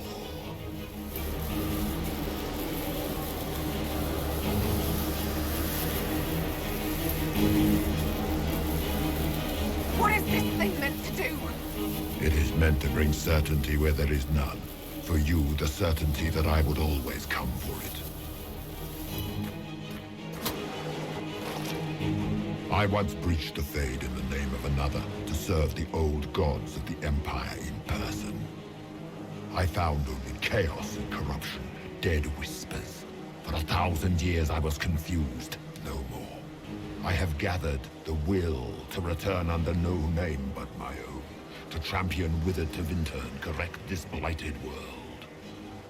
Beg that I succeed. For I have seen the throne of the gods, and it was empty.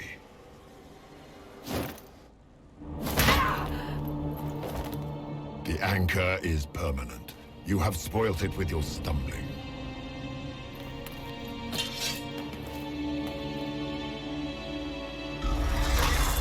So be it. I will begin again. Find another way to give this world the nation and God it requires.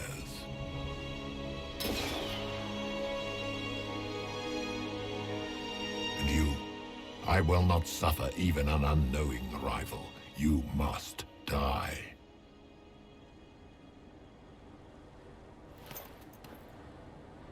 Your arrogance blinds you.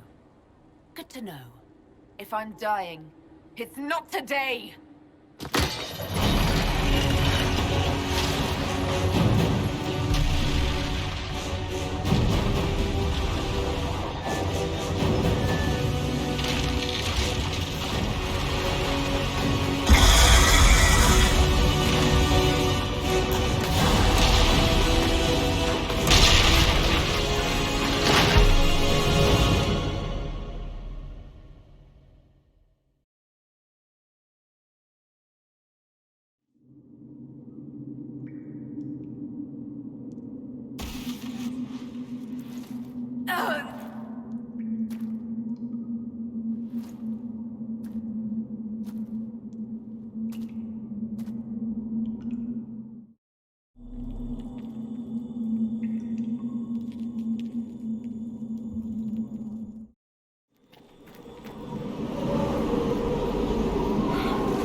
Thank the Maker!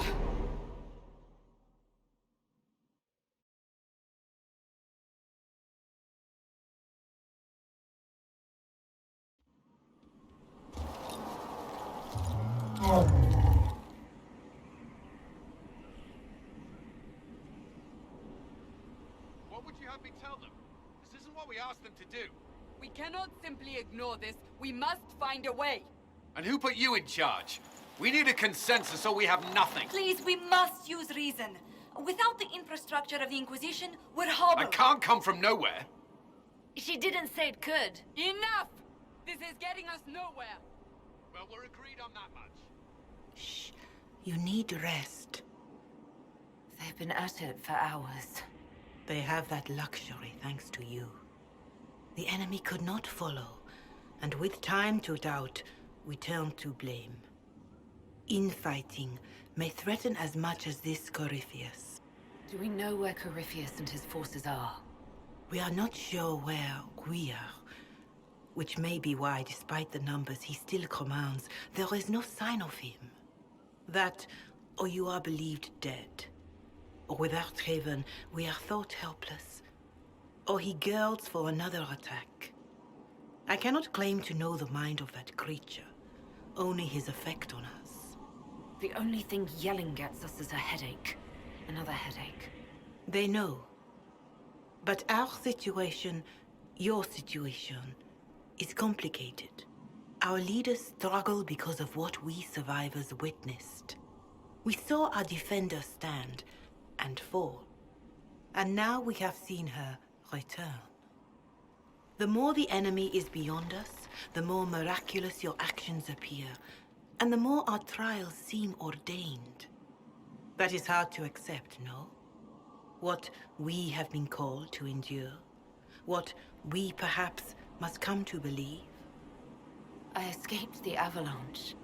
Barely, perhaps, but I didn't die. Of course. And the dead cannot return from across the veil. But the people know what they saw. Or perhaps what they needed to see. The Maker works both in the moment and in how it is remembered. Can we truly know the heavens are not with us? You saw Corypheus. What do you think of his claims of assaulting the heavens? Scripture says magisters, Tevinter servants of false-old gods, entered the Fade to reach the Golden City, seat of the Maker. For their crime, they were cast out as Darkspawn. Their hubris is why we suffer blight, and why the Maker turned from us. If such is the claim of this Corypheus, he is a monster beyond imagining. All mankind continues to suffer for that sin.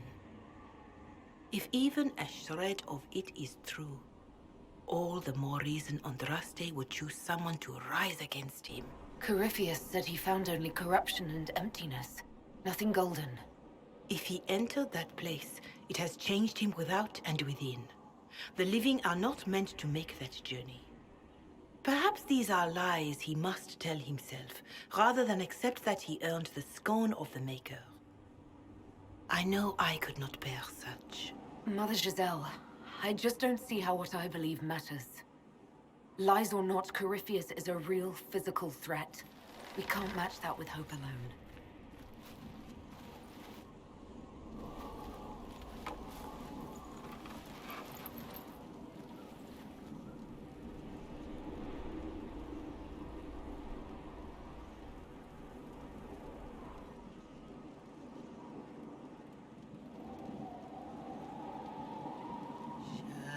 Shadows fall and hope has fled.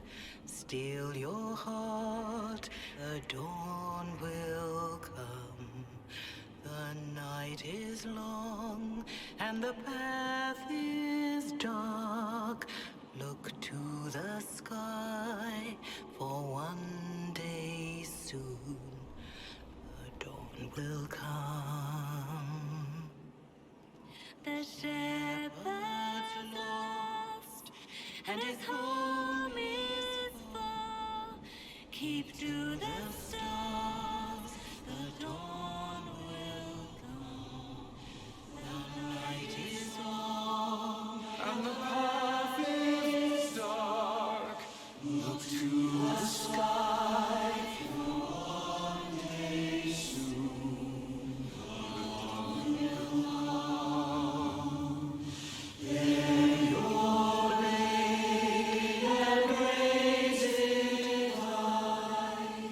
Stand your ground, the dawn will come. The night is long and the path is dark.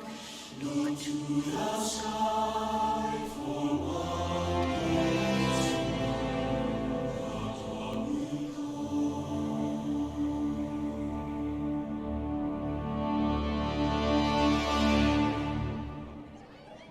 An army needs more than an enemy. It needs a cause.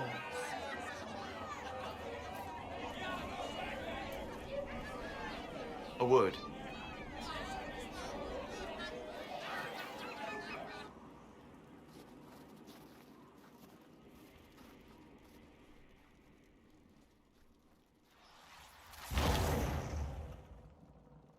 The humans have not raised one of our people so high for ages beyond counting. Her faith is hard won, Lethaline. Worthy of pride, save one detail. The threat Corypheus wields. The orb he carried. It is ours. Corypheus used the orb to open the breach. Unlocking it must have caused the explosion that destroyed the Conclave. We must find out how he survived. And we must prepare for their reaction when they learn the orb is of our people. All right. What is it and how do you know about it? Such things were foci, said to channel power from our gods. Some were dedicated to specific members of our pantheon.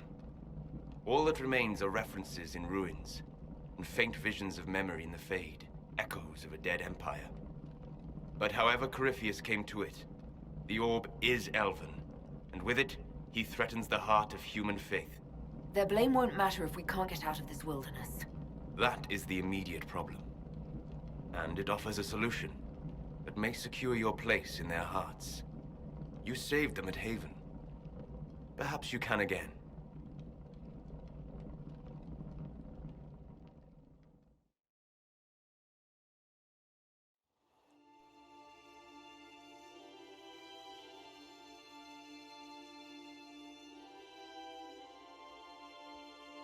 By attacking the Inquisition, Corypheus has changed it. Changed you. Scout to the north. Be their guide.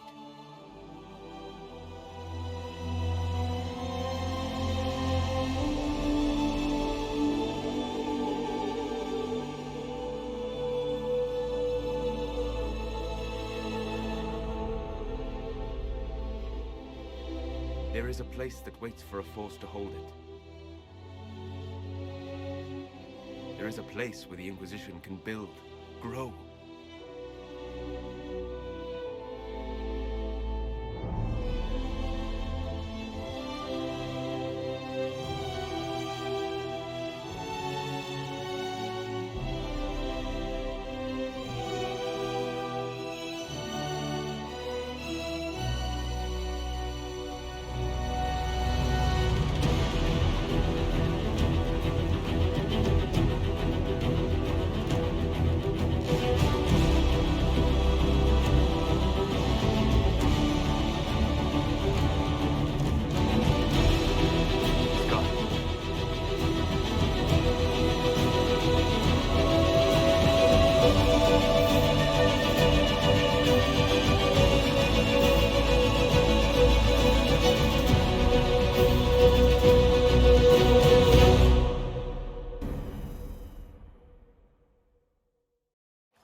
They arrive daily from every settlement in the region.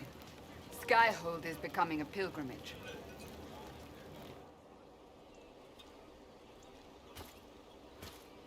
If word has reached these people, it will have reached the Elder One. We have the walls and numbers to put up a fight here, but this threat is far beyond the war we anticipated. But we now know what allowed you to stand against Corypheus. What drew him to you? He came for this, and now it's useless to him, so he wants me dead. That's it. The Anchor has power, but it's not why you're still standing here. Your decisions let us heal the sky. Your determination brought us out of Haven. You are the creature's rival because of what you did. And we know it. All of us. The Inquisition requires a leader. The one who has already been leading it.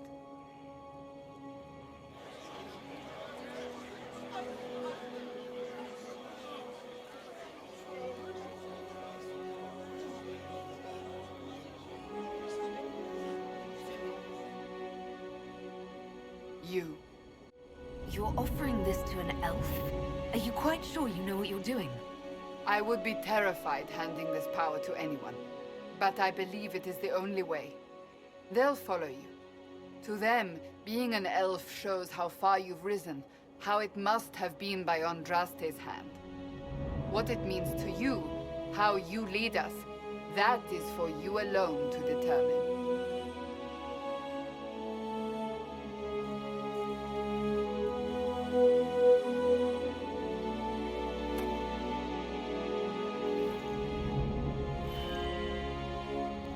This isn't about a greater message.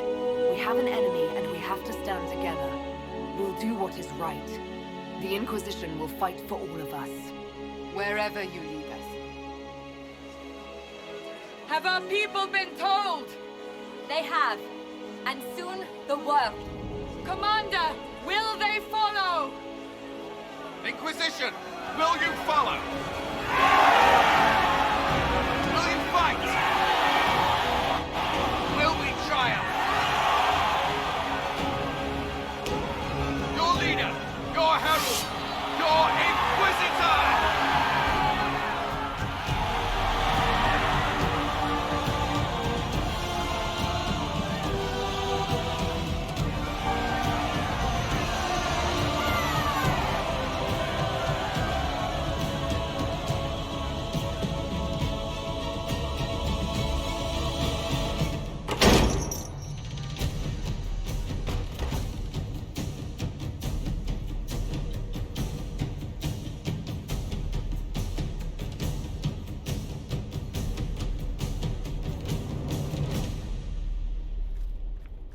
So this is where it begins. It began in the courtyard. This is where we turned that promise into action. But what do? We know nothing about this Corypheus except that he wanted your mark.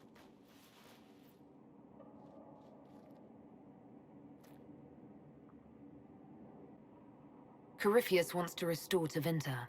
Is this a prelude to war with the Imperium? I get the feeling we're dealing with extremists, not the vanguard of a true invasion. Tevinter is not the Imperium of 1,000 years ago. What Corypheus yearns to restore no longer exists. Though they would shed no tears if the South fell to chaos, I'm certain. Corypheus said he wanted to enter the Black City, that this would make him a god. He is willing to tear this world apart to reach the next. It won't matter if he's wrong. What if he's not wrong? If he finds some other way into the Fade? Then he gains the power he seeks, or unleashes catastrophe on us all. Could his dragon really be an archdemon? What would that mean? It would mean the beginning of another blight. We've seen no darkspawn other than Corypheus himself. Perhaps it's not an archdemon at all, but something different? Whatever it is, it's dangerous. Commanding such a creature gives Corypheus an advantage we can't ignore. Could he strike at us here? We can't have a repeat of what happened at Haven. Skyhold has the bones to withstand Corypheus. After what you did with one trebuchet, I'd bet against direct attack. We do have one advantage. We know what Corypheus intends to do next. In that strange future you experienced, Empress Selene had been assassinated. Imagine the chaos her death would cause. With his army. An army he'll bolster with a massive force of demons, or so the future tells us. Corypheus could conquer the entire south of Thedas, god or no god. I'd feel better if we knew more about what we were dealing with. I know someone who can help with that.